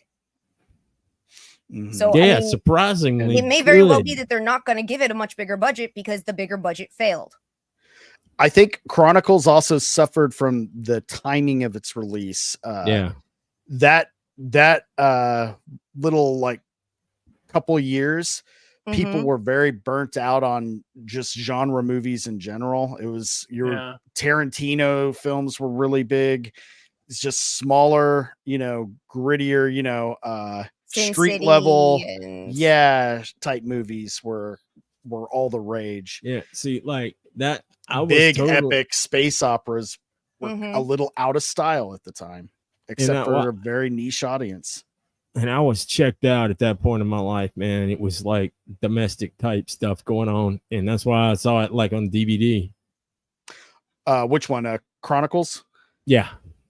I was working at GameStop at the time, and I got my opening tickets for free. Nice. So all the store managers and all the everybody that worked at GameStop, we all got to go. So it was a packed theater when we went, but it was all GameStop employees that went for free. I think I went to go see it in a drive-in movie theater, and I wasn't actually planning on seeing it, and somehow I ended up seeing it. It was the second movie. Oh man, I love those drive-in double features, dude. Yeah, that was so much fun back then. Yeah, we've got one drive-in left here in town, and it's like in a part of town you don't really want to go in. Yeah, would you like a nice stabbing with your movie tonight? Right. Yeah, I'll just leave the car at the, to go to the concession stand, come back, and the tires are gone. Yeah, man, come back and you got gunshot wounds. Right. That too. I remember that seeing it in the movie theater. Literally, I spent $20 on the movie ticket and popcorn and a drink back in the day. Right. Oh my God. We can't just me and my wife going to the theater is close to $100 just if we want to get snacks, and if we don't want to go during the day, which neither one of us can with the work schedule and everything else. I love going to a matinee, but if you want to go to a theater that's, comfortable and, in the evening, you're spending about $25 a ticket. And then if you get a couple drinks and a large popcorn, that's about another, $35, $45. Yeah, I wanted to go see. That's why I was like, I think I saw Alien Romulus, and I want to say the ticket was maybe $14-15 and got a drink. I inquired about the popcorn bucket. Then when they told me it was like $30, I was like, yeah, okay, that's cool. Not that cool. Wear a big jacket in the movie theater, put all your candy and stuff in there. Yeah, I that's the way to go. Just sneaking your shit in there. Man, when I saw The Matrix for the third time, me and my buddy snuck a bunch of beer in there. Nice. So Blue-Eyed Scorpio. So Vin wanted to try to make Riddick a standalone movie that didn't require seeing the other movies based on the low budget and the time between that and Chronicles. That makes sense. Yeah, that does make perfect sense. And I personally, I still disagree with you guys, and I still don't mind it as a third movie in the series. But this also does make a lot of sense. Yeah. No, I mean, I don't mind. I like the movie a lot. I think there's great acting, and the characters are all memorable in this movie too. I liked it too. When I'm saying which ones I liked, in order, I'm not saying I disliked any of them, because this is a series I want desperately to keep going to get it resurrected. And hearing that it just started filming on the 26th of last month is pretty good timing. Fucking news. Yeah, that's just a week ago. Yeah, cool. Hope Vin Diesel's in shape for it.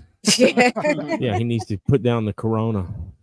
Yeah, I remember a few years ago they were like the magazine showed a picture of him with his like shirt off, and I was like, man, that dude ain't been doing nothing but sitting around drinking beer. That got the Elon gut going on. Yeah.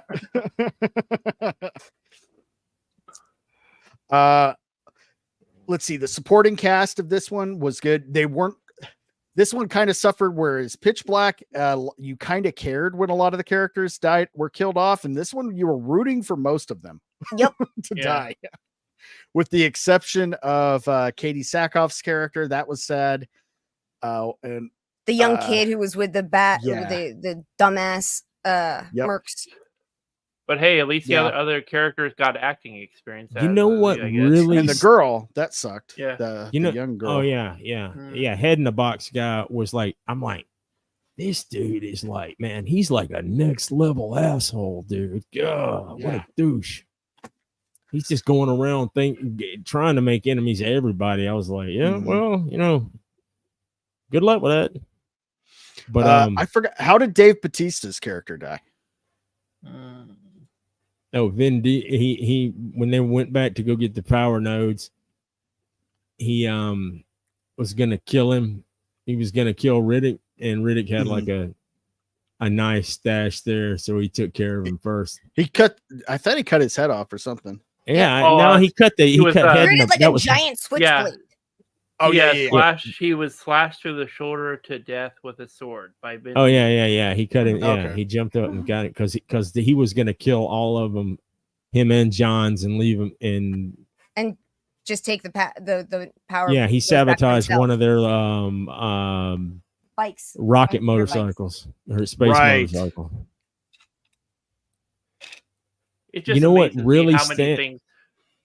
Oh, go ahead, man. I'm sorry. Oh, I said, it just amazes me how many random things David Bautista's also in as well.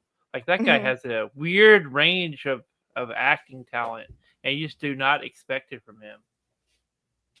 Yeah. But anyways, well, I mean, in some ways, when like WWE, WWF, whatever the frick it's called these days, when those people go into acting, they're not all great, but they have a certain amount of range and experience from just the bullshit soap opera crap from they are wrestling. acting.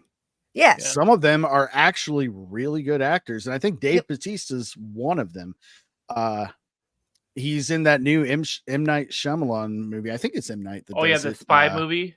He was good in the beginning of Blade Runner 2049. Man. Yeah, doesn't he play some kind of spy or something? No, I was talking about the one where this family goes to a cabin, and then this group of these really creepy people come up and say that they have to, in order to save the world, which is like starting to fall apart, like they see it on the news and everything, all this shit's happening, they have to sacrifice one of their family members, or I think one of their kids. It's a real fucked up situation. Oh no! Oh, what you're talking about? Yeah, I saw the preview. I saw the trailer for that. That is insane. He's not playing like Mr. like whoa wrestler. He's just a big creepy guy. Yeah, he does a good job at it. I like, and he's also good at he's also good at self mockery and like playing like a really sweet character that you don't expect from his size and his looks. He stole the Guardians movies. I mean, he really fucking Drax. Even though that's not comic book accurate Drax by any means, but that his version of Drax is just so fucking endearing. That's such a great character. The way Scorpio has a new one from the chat. Bled Scorpio from the chat. You gotta pick. Which one? Oh, from Rizzing from Rizzing Judi Dench to how he's done some Ryan Reynolds type shit to get these Riddick movies. I'm gaining respect for him. I guess Reynolds actually pulled a Vin Diesel since he did it first. Exactly. Yep. No, I really like Vin Diesel, and I actually have when we get to the games, I do have a personal Vin Diesel story because I met him not like in a personal setting, it was a convention type setting that we got to go to when he was promoting the Riddick games, and he was just one of the fucking sweetest fucking dude, just as far as celebrities you meet, because you meet some dickheads if you live like I'm in Vegas, so you've run into a few and it's like, oh hi, and then fuck you.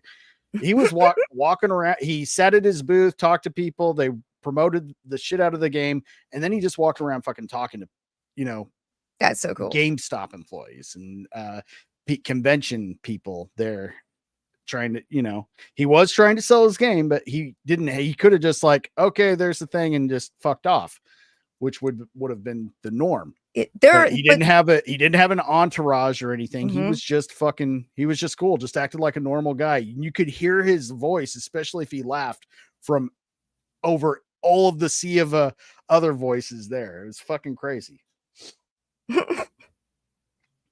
There are a couple celebrities that, especially in the con environment, that are just amazingly cool, down to earth, good people. I know I was friends with one of the guys who was running all the assistants for the stars at New York Comic Con. And Kevin Sorbo was supposed to go back to his hotel, but they were having trouble getting the car out. They were having trouble getting the car out that was supposed to take him. He goes, it's only a few blocks away. I can walk. It's not a problem. And the assistant's going, no. We'll get you there. I promise. And he goes, it's sweet. It's fine, kid. Don't worry. He literally just walks out of the Javits Center and just strolls down the avenue. And when they finally show up with the car, my friend who was the boss is going, where's Kevin Sorbo? He went to his hotel. How? He walked. You let him just walk out? She was like, I couldn't stop him. Like, he was just like, this is too much Sorry, fuss. he's a grown man. I don't need all this. No, Kevin Sorbo's just a fucking guy. Like, his tweets are based as fuck, and I watching him on Temple, like he's just talking about like normal guy shit, you know, like. Oh, and Christopher Judge, the guy who played Teal'c in Stargate SG-1. That is a random guy. Like in real life, he never stops smiling. Yeah. He has the biggest smile. He is so nice. He had shut down his entire area, and I was in my wheelchair, and I kind of stopped so I could take a picture of where he'd been. He goes, did you want to see me? I said, I know you're closer. No. And he had them open up the whole thing and bring my chair in just to see me, even though he was supposed to be going home. Oh, wow. Really, really sweet dude. The only dick celebrity I've ever met was William Shatner. I volunteer. I was with a Star Trek group, and I had been volunteering at one of his little horse charity things. And he has a very specific policy: you cannot touch him at all. He's a germaphobe. Yeah.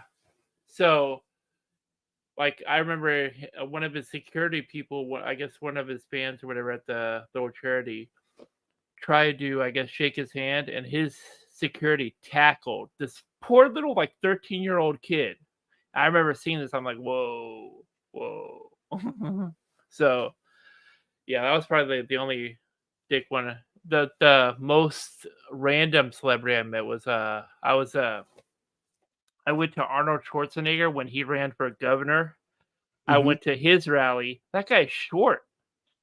Yeah, he's not a tall guy. He's just big. Yeah. No, they always have to make him look taller in movies. Mm-hmm. Yeah. I got into a I'm like, 1 I'm hour. 5'10". I'm like, this guy's short.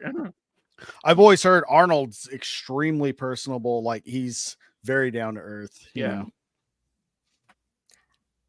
At New York Comic Con one year, Shatner had this thing that you basically had to get in a raffle to get in, and I got lucky enough to get in. It was 1 hour with William Shatner, and we're in this small breakout room, and all he wanted to talk about was his music. He's making this cosmic music. I'm like, dude, cool, but can we talk about Trek?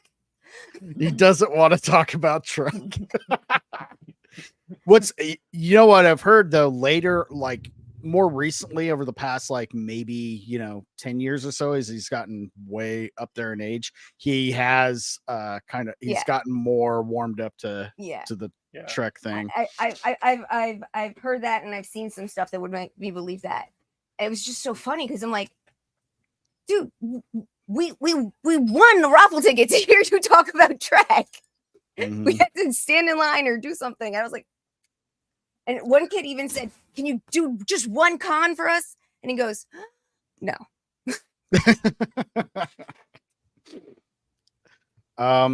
That's the same year that I met Vin Diesel. I met Todd McFarlane too. And, he's got the reputation. He's kind of a shit amongst kind of like all creatives to each other. Him and Liefeld both back and forth with each other over the years, and they've made up, and they all the inner fighting bullshit. But when it comes to the fans, Todd McFarlane, I've never met Liefeld. I'd love to. I think Liefeld's fucking awesome. Fuck all the haters. I know he's done some shit, but still, the dude fucking made the 90s comics what they were, for better or worse. But back to McFarlane, that same year at that convention or conference I was at for GameStop, he was there, and he sat there for hours signing. Nobody paid for anything. You brought in your own shit, and if you didn't have him, he had Spawn issue 1 reprints ready to just give you and sign it. And he took sometimes 5-10 minutes, whatever stories or somebody wanted to talk his ear off. He engaged with every single person. He didn't like stop and then go mingle, which is what Vin Diesel did, but that's fine because he didn't have shit to sign anyway. He was selling his game. But then he hung out and was cool with it, walking around. and shit. But McFarlane just sat there. Somebody walk up, talk to him as long as he wanted. He signed a thing. If they brought stuff because we all knew he would be there, one dude had fucking a stack of figures and he signed every single one. Wow. Charged nothing. Wow. And he wasn't even there promoting anything. I'm sure they paid him to be there, something like a but still, fee, wow. But still, yeah. Yeah, as someone who's he'd come around the table, decades, take that's pictures. crazy cool. This one girl cried when he saw him, and he's hugging her. He's just oh my god, that's so fucking cool. really cool to his fans. Who was that? Todd McFarlane. Because cool. you stepped away. I was telling him, Diesel, when the game came out. This falls in line with how I got the tickets for Chronicles of Riddick. Butcher Bay, they were promoting Butcher Bay on Xbox, and I went to this convention or conference that had GameStop and other. I think there may have been other game realtors there too. I don't remember if it was an exclusive GameStop one or not, but Vin Diesel was there, and he was just the coolest fucking down to earth dude. Oh, dope, man! Like that game is so good. Like it like I got 2004 was kind of a cool year, so like I believe like I had gotten a new computer and stuff, and I got into some games that year. I remember like I got a new computer because Doom 3 had come out. I think it came out in like 2003 maybe, but then I had went back like maybe 2008 or so, and I was just looking for PC games because you used to could like buy games and stuff like in stores before Steam got real big. And I was like, best games of 2004, and every single thing I checked had Butcher Bay on there. It was best shooters I was looking for is what it was, because I just pretty much like played shooters, still do. And I played it and I was like, man, this is cool because like probably that's got to be the best movie tie-in game ever. I think so. And the fact that and we'll get to that in a minute. We'll finish up with this one, but the way that it did serve as another way of bridging, kind of filling in some of the gaps in the story. Yeah, it took place, but it took place before Pitch Black. It wasn't it? Yeah. Yeah, because he had because Hauser's characters. Cole Hauser was on the game too. Man, there were a bunch of people. Like Exhibit did a voice in that game. Oh, dude, you're right. Ron Perlman did a guy. There were several people in that game. Oh man, Ron Perlman's such a tool, but man, he's great in his video game characters. Yep. Separate the art from the artist. Yep, you got to separate yourself. That with the ones that will allow you, some of them just they don't allow you to separate anymore. Like, God bless Luke Skywalker, Mark Hamill's just or George Takei. Yeah. George Takei's always been a piece of shit. He's funny. Yeah, but he's always hated William Shatner and been so jealous of him. It's great. Yeah. It's like they're both dicks in their own right, but come on. Oh no, Shatner used to go on a Conan O'Brien all the time in the 90s, man. It was funny as hell. Oh, he was, yeah. All right, let's wrap up with Riddick. So I said my piece of what I liked and didn't like about it. I think I also this one had some of the best fight choreography. Now they did overuse a lot of the slow-mo effects. Yeah, like doing it once or twice is fine, but doing it almost every fight scene is a little much. Another thing that stands out in this movie, just like, and it's sounds a lot of times do it. When they've got the little thing that's looking, the noise that thing went, that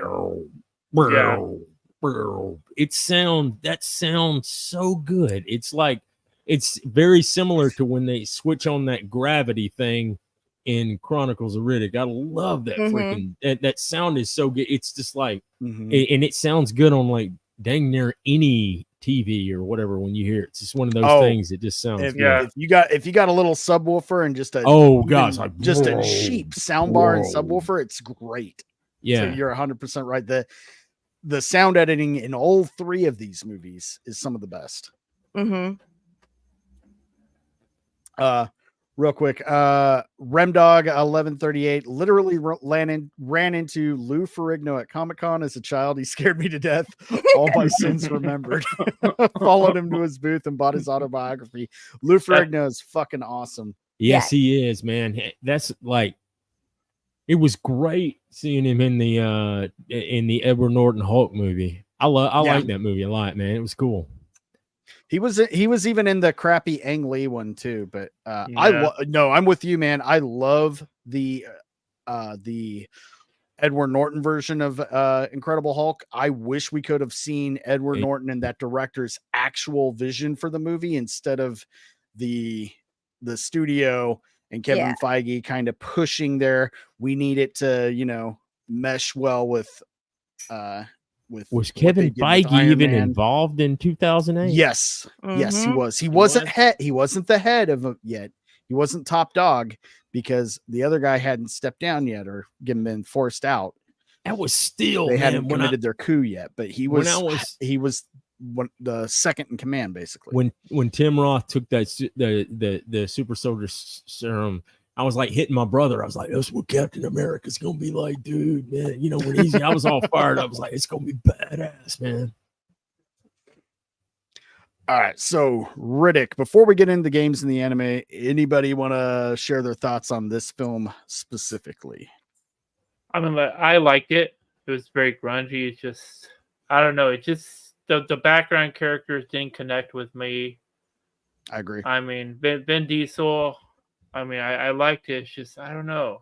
It's just something was off about that movie. I just didn't really connect with it as much. I wish I wanted to connect with it.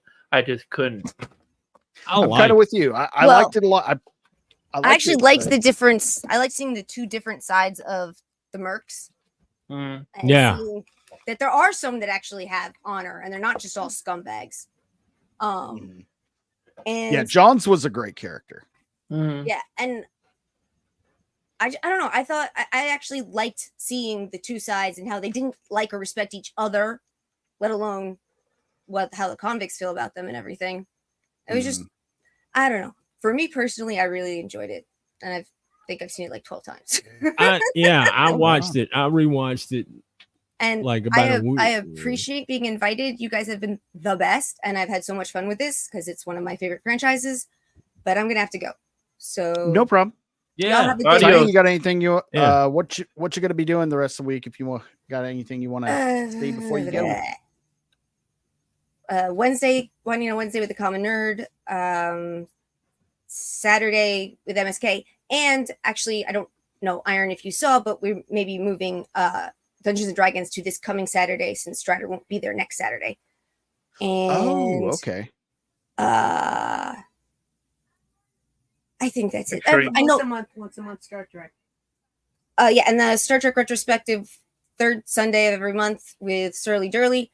Except last month I screwed some stuff up and we didn't actually have one. But we will this month. I will make sure it happens. Right on. You guys have a good night. You guys have a good night. Enjoy the rest of your conversation and the games. Thanks for hanging out, man. Anytime you guys want me to come in and talk about all the geeky stuff I love, I'm happy to know come. what it's about, you're welcome to join. That goes to everybody. Cool. Night, y'all. See ya. See you later. Whew, now that she's gone. Yeah. Now we're gonna have a dude party. Dude bro party. Well, like I said, Bro time. where my knowledge of the movies go, I just have knowledge of the movies, not the game or anime or stuff. So I will take it from you guys' expertise from the movies on. So, yep. Yeah, I like this movie is kind of a love-hate thing. Yeah, I like it, and rewatching it, there's a lot of it that I really like. It looks good. That I think it was kind of, I don't know. It just seemed like they had to work with it's like the story's constrained. They hadn't been out. It's been several years, and I can see how they kind of did this. But I like it. It's pretty cool. It did kind of suck that you only got a little bit of the Necromongers there at the beginning, about a 5 or 6 minute it's thing, gritty, and it would have been better. Gritty action. But Very the gritty. more I like it, I like Katie Sackhoff in this movie. I also like the fact that like Johns and his crew, they're the whole time they're like respectful and they're just like, you do realize who this is, right? So they just sit back and are drinking coffee and watching these idiots, you know, get killed one after another. Yep, fucking off. Sack off isn't a jack off. How about this? I won't lift a finger to help you until you ask me. Mm-hmm. Mm-hmm. And then eventually true head in a wordplay. box gets, yeah, that guy was just, he's awful. Yeah. The ending was great too when you know Johns comes back for him. Yeah, that was very pretty, end. that was pretty That cool. was yeah. that was a big fuck yeah moment. Yeah, because like And you kind of surprising. The only you usually have like it'd be like the stronger character and then a weaker character being the sole survivor, like a kid, a woman, or just, you know, family, something like that, like in Pitch Black or any other movies kind of following that same trope. This one is just two fucking badass dudes, and then they're the one you know, everybody else fucked up through the whole, they literally all fucked up with the exception of just a few of them that had that were a little more on the tragic side. But again, you're kind of rooting for everybody's death except for the two that lived. Yep. yeah. But it was, you know, I like it. It's not, I would have liked something like more grandiose like Chronicles of Riddick, but hey man, if it keeps it going, and obviously they got something going on, hopefully Furia will do something, man. It's like, that's what I'm talking about. I'm very excited to hear that they started some production on that. And it's kind of cool. You know, it's been so long. There was a 10-year gap between Chronicles and this. There's about I think an 11-year gap now from this to God, it's going to be longer because it just what year started was production. Riddick? 2013. 13. And Chronicles was 2004, so 9-year, I guess. Well, if you count in production time, it was a solid 10 easily. And it's crazy how little he aged. Vin Diesel aged in that time period. Well, he did a little. You could tell he's a lot older in this movie than especially if you go back and watch, Pitch Black and Chronicles of Riddick. Well, that's what I was saying. This might be cool. We're kind of getting an old man Riddick by the time. Get off my lawn, you damn mercs! Right. More grizzled, you know, fucking. As long as he, you know, if he can, fit the part still, yeah, which I'm sure he can. Fuck, I'm here talking shit like, I hope he gets in shape. Where's my fucking Coke? But I guess moving on from the film series, then we go right into the game series. We've got, well, before that, has everybody seen Chronicles of Riddick, Dark Fury, the anime? I saw it, but it's been a few years. I was trying to find the version I could like watch like last week or whatnot, and I couldn't find one except it was in German, and I'm like, I can't watch this. No. Yeah, I remember seeing it. I just don't. I remember about it. It takes place after Pitch Black. They're on the ship. They're on that escape ship, and they get picked up by some.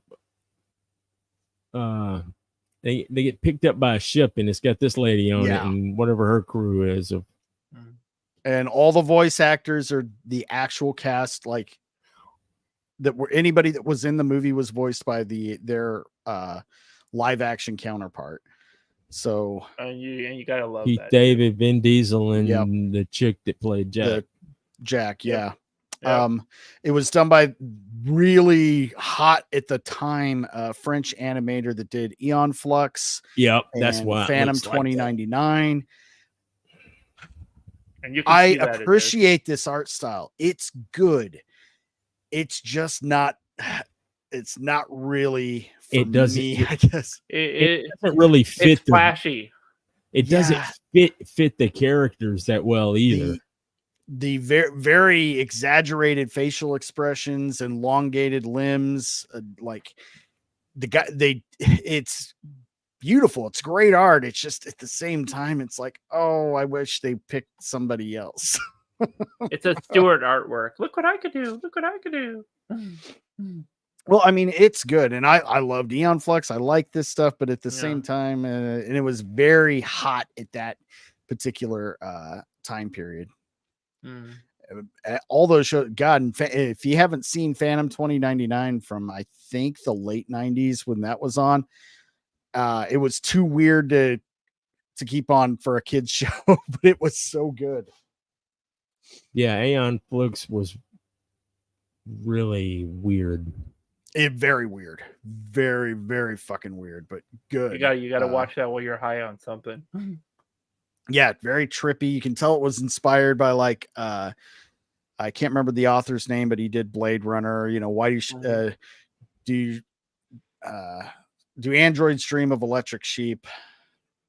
I can't think of his name off the top of my head, but it was good, and I do recommend it if you're you're watching this and you're like, oh, I want to revisit the Pitch Black universe. I would definitely include this in the watch list. But if you're not familiar with this style, don't jump into very it. popular. You're gonna have to get used to the way, like, ooh, it looks weird so, proportions and exaggerated in strange ways. everything, long necks, Like it's almost like you're looking up at everybody, and they're all giants. You know what it reminds me of? The Ghostbusters, the 2000 Ghostbuster animated series. Yeah, that style. Ghostbusters Extreme. Yeah, dude, fucking, that was another hidden gem, because so many people that grew up on the real Ghostbusters, which was a great, cartoon series. Yeah. Then you see that, you're like, what the fuck? But then why is there a guy? The storylines go so dark in that fucking show. Yeah. And it's so they do tie-ins to the original real Ghostbusters, and they make that. It's like, man, when I saw that as a kid, I didn't think about how horribly twisted that storyline was. I mean, everybody like child murders and all kinds of shit. Yeah. But yes, not a lot I can say about this. It was good. Good animated film, beautifully animated, but jarring, because that's the word of the day, folks, is jarring. But it's forgettable. Unfortunately, it's forgettable. It is. It is kind of forgettable. Now, the games, on the other hand, are not. They are some top tier and best. What are they? When they do a video game based on a movie, or what are those called? There's a word for it. Like a movie tie-in, or there's tie-in, or licensed. Those kind of you don't usually, especially back then. This is before they had actually made a decent Batman game. So before the Arkham series, because before then they all, you say like, ooh, a Spider-Man game might be good or bad. Well, Spider-Man's usually good, but Batman, fucking, if it's based on a movie, they made threw fucking video game based movies out left and right, and they were always trash, bad quality, glitchy, just they threw them together, man. GoldenEye, dude. Oh, GoldenEye was great. Dude, GoldenEye was great. I bought that Transformers 2007 tie-in game for PC. Let me tell you something. I tried a couple months ago to try replaying that game. I gave up on it. I don't know who designed any of the driving stages, but I've never seen more garbage oversteer in a vehicle. I mean, and I've driven old vehicles, and I'm like, this is awful. It's just most of those movie tie-in games are garbage. I think the Spider-Man 2 game back in the day was also good. The one from 2002. Yes. There were some diamonds in the rough. Batman Begins was an incredible game. Pre-Arkham. In fact, I think that they kind of they kind of looked at how good the game mechanics and the stealth and everything that you did in Batman Begins, and they kind of adopted it a little bit and made, definitely improved upon for the Arkham series. But yeah, 9 out of 10 movie tie-in games were always bullshit. And then with a few exceptions sprinkled on. And then this, but then you had something like this. It is just this is not it's the movie tie-in game. This is a great game. One that like Lord you of the just Rings. play is fantastic, man. And Yeah, it's got this some fucking cool elements in it too. Like some of the stealth elements are. If it didn't cost just almost as much to make a fucking movie as it does a game, it'd be like all he has to do is do the voice of Riddick forever and just keep it a fucking game series to tell the rest of the stories. If they're as good as this one was, the next one's good too. It definitely looked better. Yeah. But and the remastered version of this was it was just perfect. But Butcher Bay was just, it's a badass fucking game. It is so good. If you can get it on Steam, I had it on Xbox. It would have been 360. I had Steam right now. I had played the original version because it came out on PC, and I'd gotten the original version. Then I got Assault on Dark Athena from GOG, like good old game, and it had the remastered version of Butcher Bay, and man, it's such a good game, man. Like, I mean, and I love shooters, but it's just like the game mechanics. Like a lot of times, whenever they throw a movie game together, they put I don't even know if they test some of them, man. They come out so broken and just awful. Mm-hmm. This is like, man, this was made by gaming people, because you've got parts where if you hide in the shadows, you can disappear. Then you've got a first-person shooter with like solid stealth elements. Yeah, that work. And it's got and then you've got the hand-to-hand fighting that it takes you a little bit to get used to, man, because it's a little bit. I was wrong that I fucking showing how old I am now. This game was on Xbox. Yeah, it's 2004. I should have known, because I don't even remember if I was still working at GameSpot when 360 came out. I honestly can't remember, but I was definitely there during all the way through the entire lifespan of the Xbox. So yeah, in 2004. So you'd have to either find a way to get it on computer. It's not on Steam, or if you have lucky enough to still have an Xbox or even an Xbox 360, because I'm pretty sure they were backwards compatible, to find this game and off eBay. That'd probably be the only way to play it, but it was so fucking good. And the storyline. Yeah, it is awesome, because you hear him mention something about Butcher Bay in Pitch Black. Yeah, and in Chronicles of Riddick. Yeah. Yeah, I was always a PlayStation guy. That's probably why I never played this game. Yeah. So. Yep. So I'm taking the back seat here. Yeah, I think Microsoft got the exclusivity to both that game, this one and the next one. Now, this one was good. It just, what did you think? Did you play the Assault on Dark Athena and like it just as much? Yeah, I like Butcher Bay more. Yeah, I like Butcher Bay better.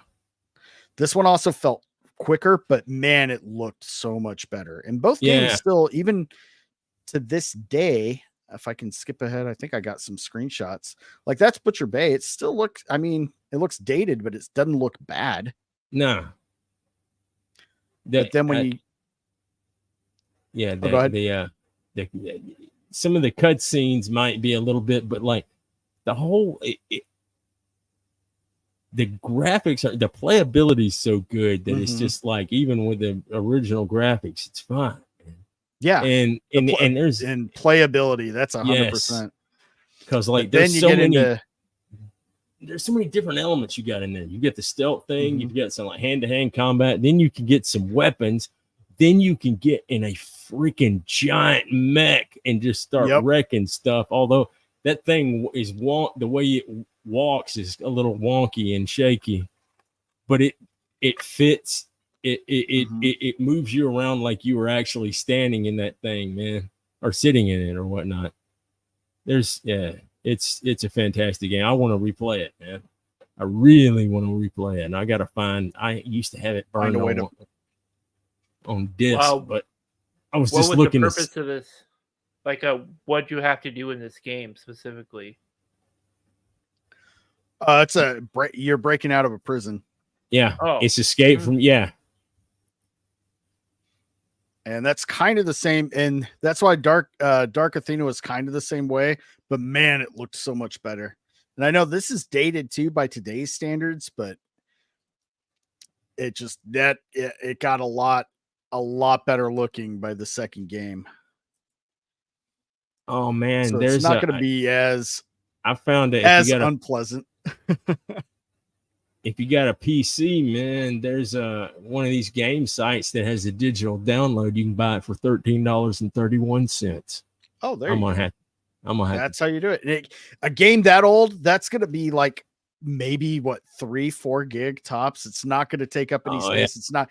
You don't even have to have a good rig to fucking play this and make it. No, man, and it's like you can play the remastered version of Butcher Bay since it's Assault on Dark Athena. You get that and the remastered Butcher Bay, which is do you have a link for that? Put it in the private chat because I'm actually gonna get it when I get paid again. Well, hell, if it's that cheap, I can get it now. Yeah, I might actually end up playing it. Yeah, here we go. Yeah, you wouldn't need a really powerful PC to do it. I'm gonna pull up some gameplay here. It's Kingwin. Kingwin's a legit site too, man, because I bought that's if I buy a Steam game, I get it from them because they're almost 99% of the time, unless Steam has some kind of one of their ridiculous sales, that place is cheaper than Steam. $13. Yeah, I can actually afford that game. Here, here's some gameplay. Let me get this pulled up.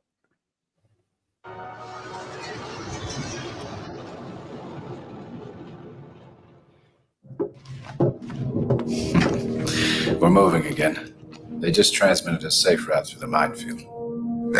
See, that's 𝐷𝐿, dude. And once you see the still shots of these older games, and you're like, oh god, how could I even play that again? But once you see it moving, it's like it's fine. It is fine, man. I still play Quake 3. Same. I play a lot. I still like a lot of older games, but I'm just saying, especially if you haven't played anything but the newer titles with the really crisp, clean graphics, going back to something like this might be a little hard, but you'll get used to it. Odds and you're gonna get taking me to Butcher Bay. You think 𝐿𝐼𝐶's memory is that short? He gets one look at you, Riddick, and all is forgiven. And I bank your bounty plus 50. Plus 50? Now come on, Johns. Greed is an ugly thing. You're in no position to negotiate, Riddick. Wait, real quick. Wasn't the guy in the guy who lives in Riddick the movie, John? I thought his name was Johns too. Yeah, it's his dad. Oh, that's right. That's why he came down. He came after Riddick looking to find out what happened to his son who died. That's right. He tells him he's a junkie. Okay. Yeah, and he doesn't believe him. That's right. That's why he's like, you're a better man than your son was. Yeah, he said, you keep that spine or strong spine or something like that. Landing at Butcher Bay in an hour. Buckle up. Turbulence from an incoming sandstorm is expected. Hang on till we're through it. Oh yeah, I forgot you don't like this part. Statistically, landings are the most dangerous. You got nothing left to live for, Riddick. I do. Now shut up, would you? You're already counting, aren't you? I said shut up. Let's jump ahead to some gameplay here.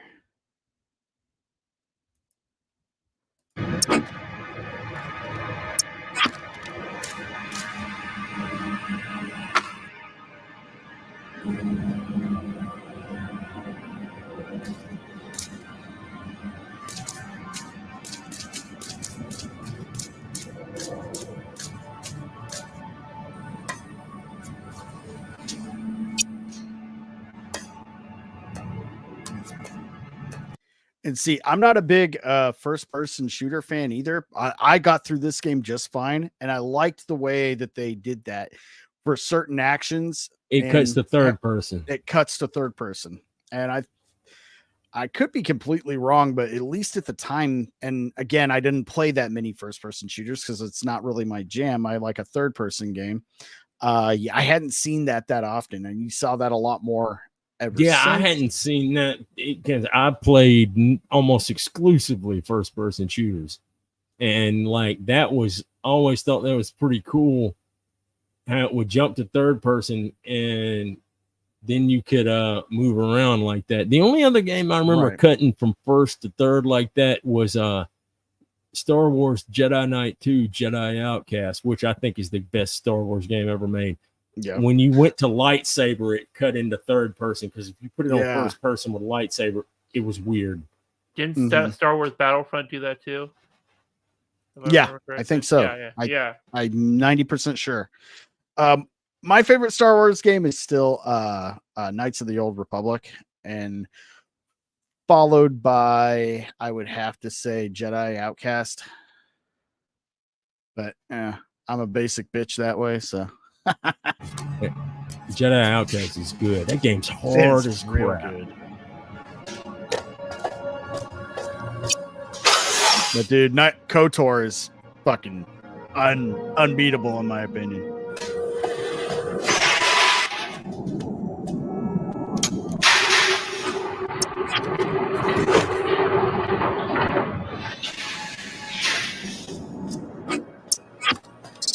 Guards with shotguns. They're killing to take it. Hey, prisoner, show yourself. That was a weird way he said,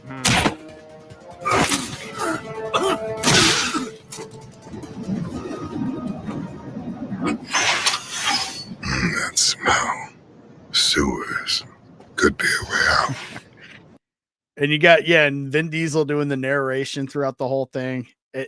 Everything about this game just worked, and it was, it didn't suffer being a movie tie-in at all. In fact, that made it even better. And like you said, man, this thing was on like just the top gaming list, and that was pretty unheard of, at least at the time, for a licensed. Yeah, exactly. It's like most of them are just or garbage, and it's like, especially like I kept looking at it, and it took me several times. I was like, Chronicles of Riddick, I'll check it out. And then when I started playing, I was like, oh, it's a shooter. This is great. So it's that's a really cool game, man. There's so many parts of it too, man. Even on, it's definitely got a ton of replayability too, man. They're like there are parts that are like genuinely kind of hard to figure out, and it's like you gotta. I think this is one where you can do quick save, which means and you can save whenever you want to, which games that had that were usually really hard. Like nowadays they get checkpoints and stuff like that, but like back in the day, like especially like with Jedi Outcast and stuff, man, you better save in certain spots, because if you go up like 30 seconds, you're about to be just like dead. And here is the last thing we're going to talk about, because we are running a little over on time. Sorry to keep everybody here going on 3 hours. That's a lot of Riddick. Yeah, man. Well, it's cool. But this has been a blast. And again, the reason we do this show, it is fucking nice to really just talk about something you genuinely like and enjoy, and breaks up the bullshit of, what's Disney fucking up next, or what's being remade or changed, or just everything sucking. Yeah, it's good to go into. We got to talk about a really good, underrated, overshadowed by fucking Fast and the Furious. Yep. In fact, that's why the whole thing I brought this up. They always tie in Fast and the Furious to this series, and it just pisses me off, because they couldn't be more different. Yeah, the only thing they have in common is fucking Vin Diesel. Exactly. And it's a totally different character. Mm-hmm. But here, go back to Dark Athena. I like how it gives it a movie opening. Yeah, opening. That cinematic feel.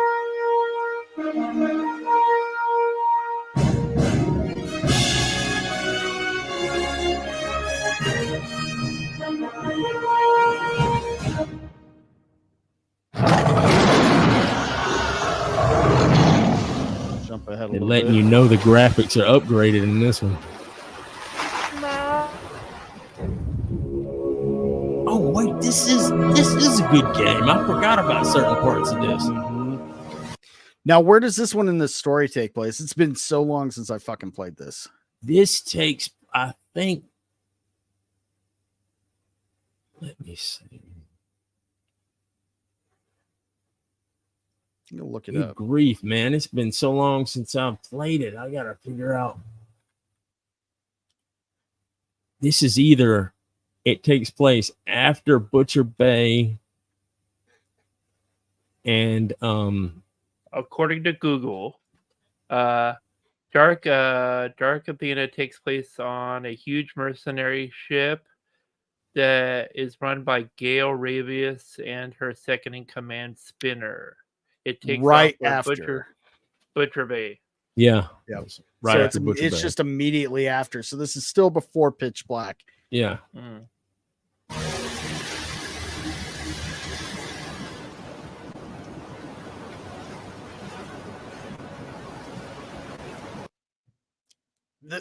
I forgot about As all old this as this stuff on is, the it still looks planet. great.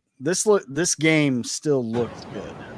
I forgot about all the stuff on this. This part is awesome too. I think I like this part more than the stuff on the ship. Still leaps and bounds better than Last of Us. Turn the volume down on a little bit.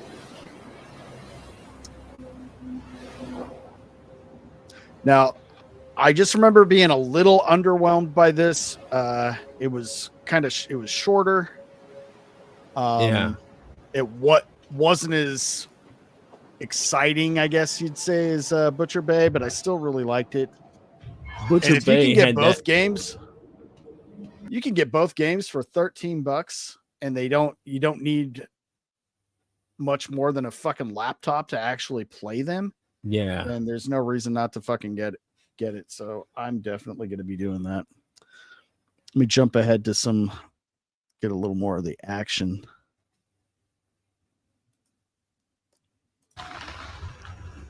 This can be good. It never is.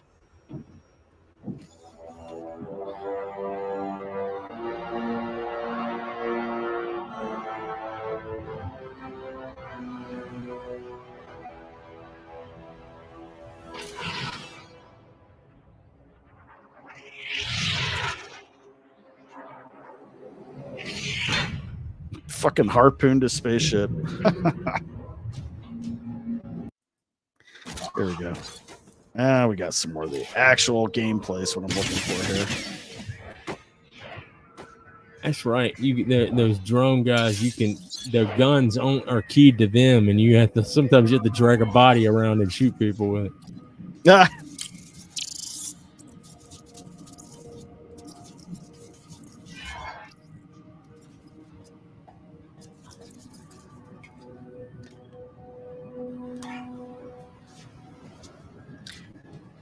Yeah, I got hit with the nostalgia, man. I'm picking these up, and I think I was gonna, right after I finished Stellar Blade, which I may or may not even do on a stream. I might just knock that out and start a whole new game later on and stream that. But I'm really thinking about doing these two games and then Alien Isolation.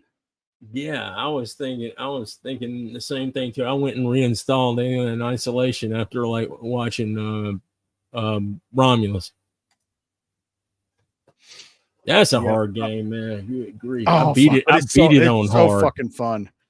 That game, and again, just survival horror is my favorite genre of game, like Silent Hill, Resident Evil, all that shit, and fucking Clock Tower, so many. And that Alien Isolation is probably the best survival horror game I've played.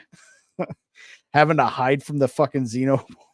Yeah, and then once you get to the end, when you're finally are blasting the shit out of them as they're fucking swarming all over, it's so satisfying.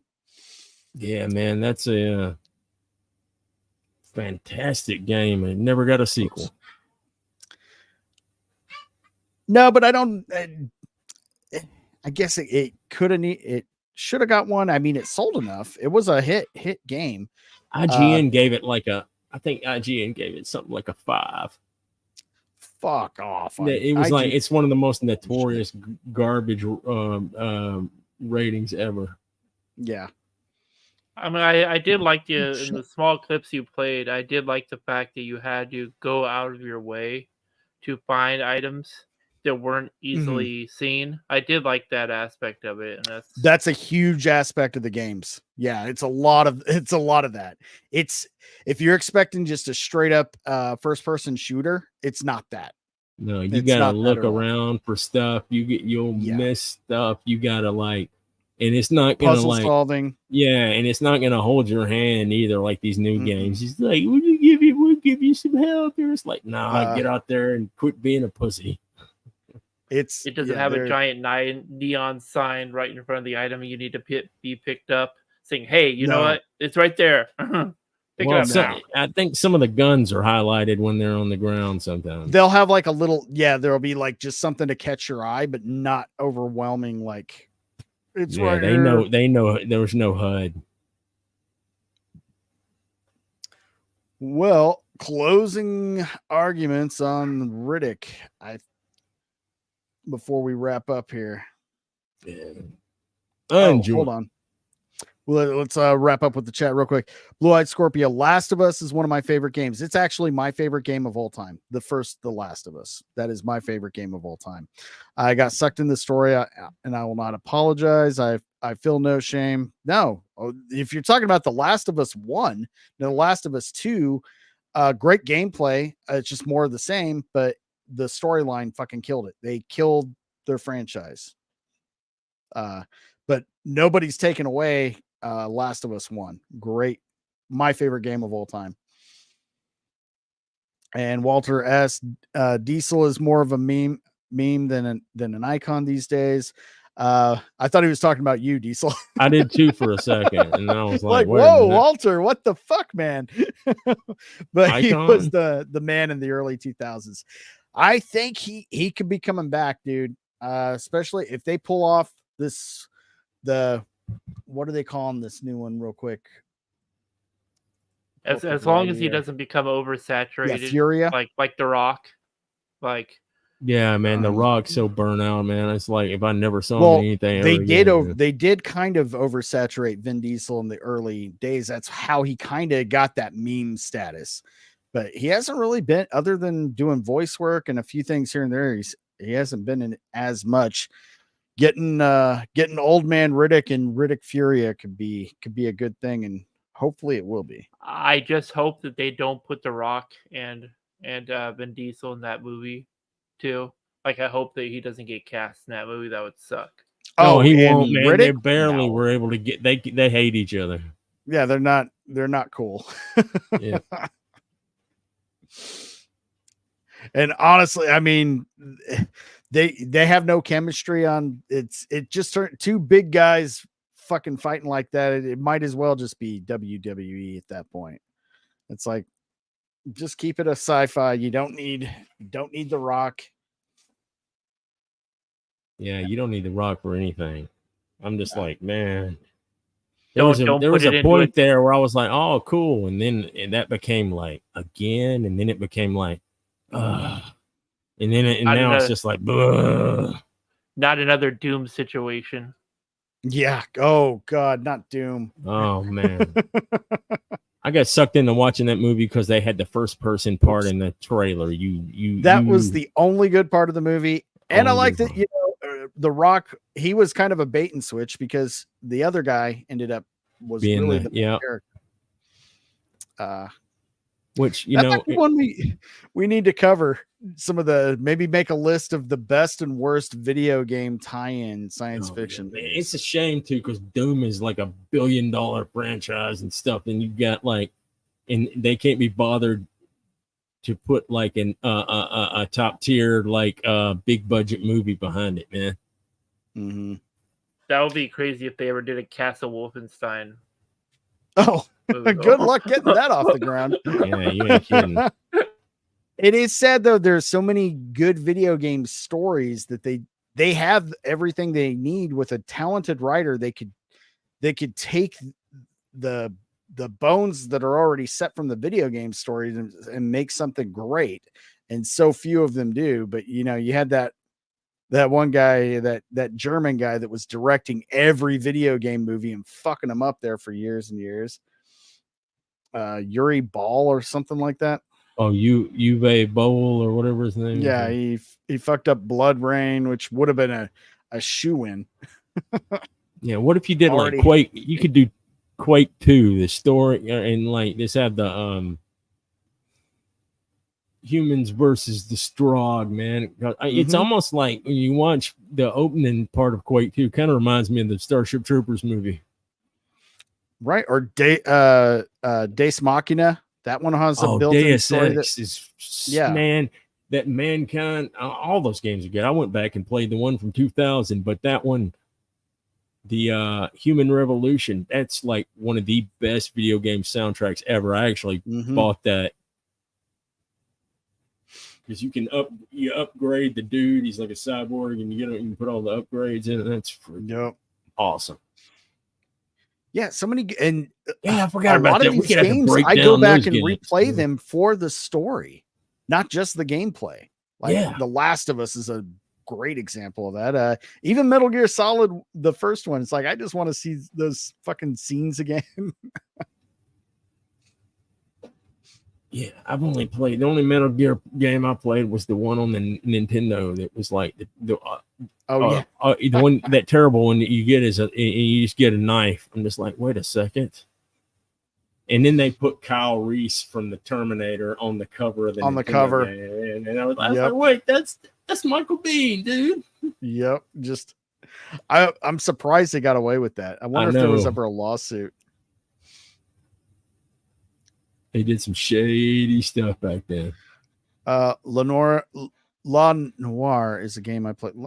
I don't know if I've ever played that. I haven't. I don't think I've heard of it. Whoops. Don't need Wolfenstein. We have Golds. Where Eagles Dare, Guns. Yeah, exactly.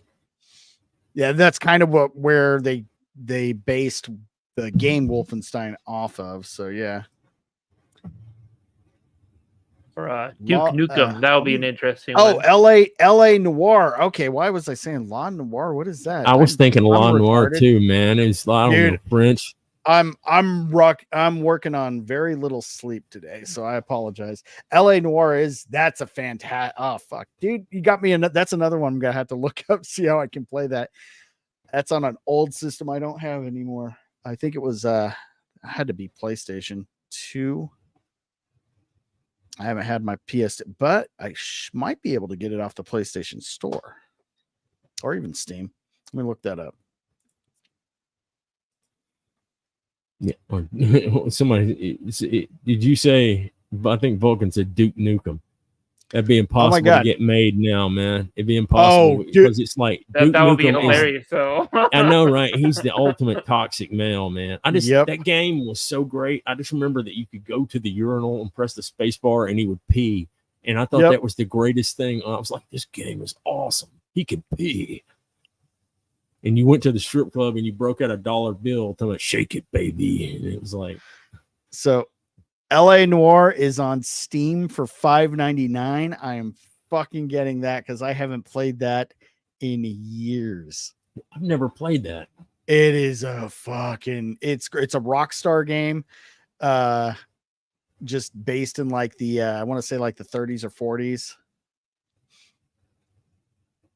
And I don't. It's been so long since I played it. I don't remember a lot. But man, the graphic, it still looks good for as old as it is.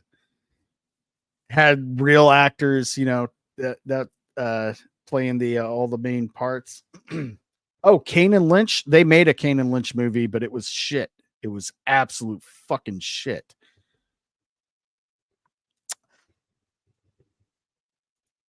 It's on Expert. Okay. I'm gonna get it on PlayStation then. I don't want to have to bog down my computer with any more than I need to right now. All right, closing thoughts, since we just been kind of derailed here for the last 15 minutes or so on video games. Looking at games and thinking about things to get. That's what happens when you start. You can just keep talking about when it's good stuff to talk about. You can just keep talking about it. Next thing you know, it's like 3 hours. Exactly. And we're just a couple minutes away from the 3-hour mark. I think we said everything we want to say. Everybody's excited about the possibility of going into production. Well, it is in production. The possibility of it being good and revamping this very, very, very underrated franchise. Yes. All I hope is they have the heart in it, and that's the heart and the story. That's all I care about. Yep. That's exactly right. If they're doing it, action. if they're doing it, they have the heart in it. David Toy and Vin Diesel in it, because both of them love those stories, man. Yeah, they're very personally invested, and when the creatives behind it are that personal with that property, and they love it that much, that's such a good sign. I mean, that's why Deadpool's staying so as good as it is, because Ryan Reynolds is fucking cares so much about it. He would walk away and not do it at all before they would let him turn it to shit. That's why it took so long to get made. James Gunn with Guardians is the same way, even though that's done now.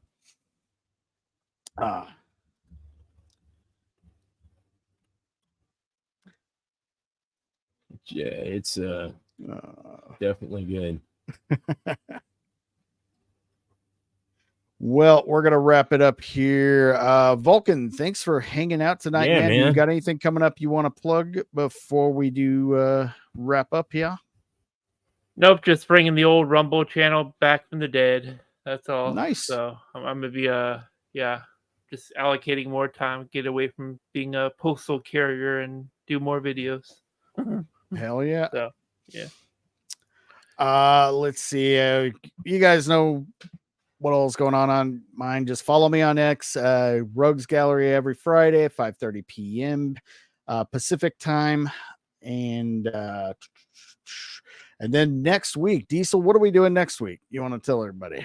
We're gonna break down Terminator Zero, the new 8-episode anime that dropped on August 29th, which is, for you Terminator fans, Judgment Day. August 29th, 1997 was Judgment Day. So they dropped the anime, and it is fantastic. I highly recommend you go check it out. Yep. And definitely before next week, because we're going to be spoiling the shit out of it. I'm going to start episode 1 right after I get off here and probably kill the whole thing tonight since I don't have to work in the morning. Thank God. Yeah, man. But binge that stuff. I'm enjoying the shit out of this show, man. Again, just going back, talking about the good stuff, and this is going to be different because we're talking about something new that is apparently good. It's awesome. See, we've already had 2 new awesome things. 2 new ones. Yeah, that's how we opened, with Romulus. And we're kind of there's definitely a divide in the fandom with Alien right now. A lot of love, a lot of hate, and that's fine. That's what it's about. I can respect all the criticism from a lot of people I do respect that just absolutely hated the fucking movie, but I don't care. I didn't either. I thought it was great. I love man. it. We're gonna go to the theater and see it again. We're gonna plan a date night and see Deadpool and Wolverine and Romulus in the same night and just get dinner in between. Cool. Fuck yeah. But we'll see everybody again next week. Diesel closes out. Yeah, well, thanks everybody for showing up. You can catch me Wednesday. I should be there Wednesday at 6 p.m. Central on Common Nerds channel for Winding Down Wednesdays. And thank you for hanging out and listening to us gush over some of our favorite stuff, the Riddick series. And yeah, thanks for hanging out, everybody. Everybody have a good week. Next week we'll get back on it again with Terminator Zero. Terminator Zero. Yep, I'm going to start episode 1 literally right now, and we'll see everybody next week on Space Jockeys. Good night, everybody. No closing. Cold close. Bye.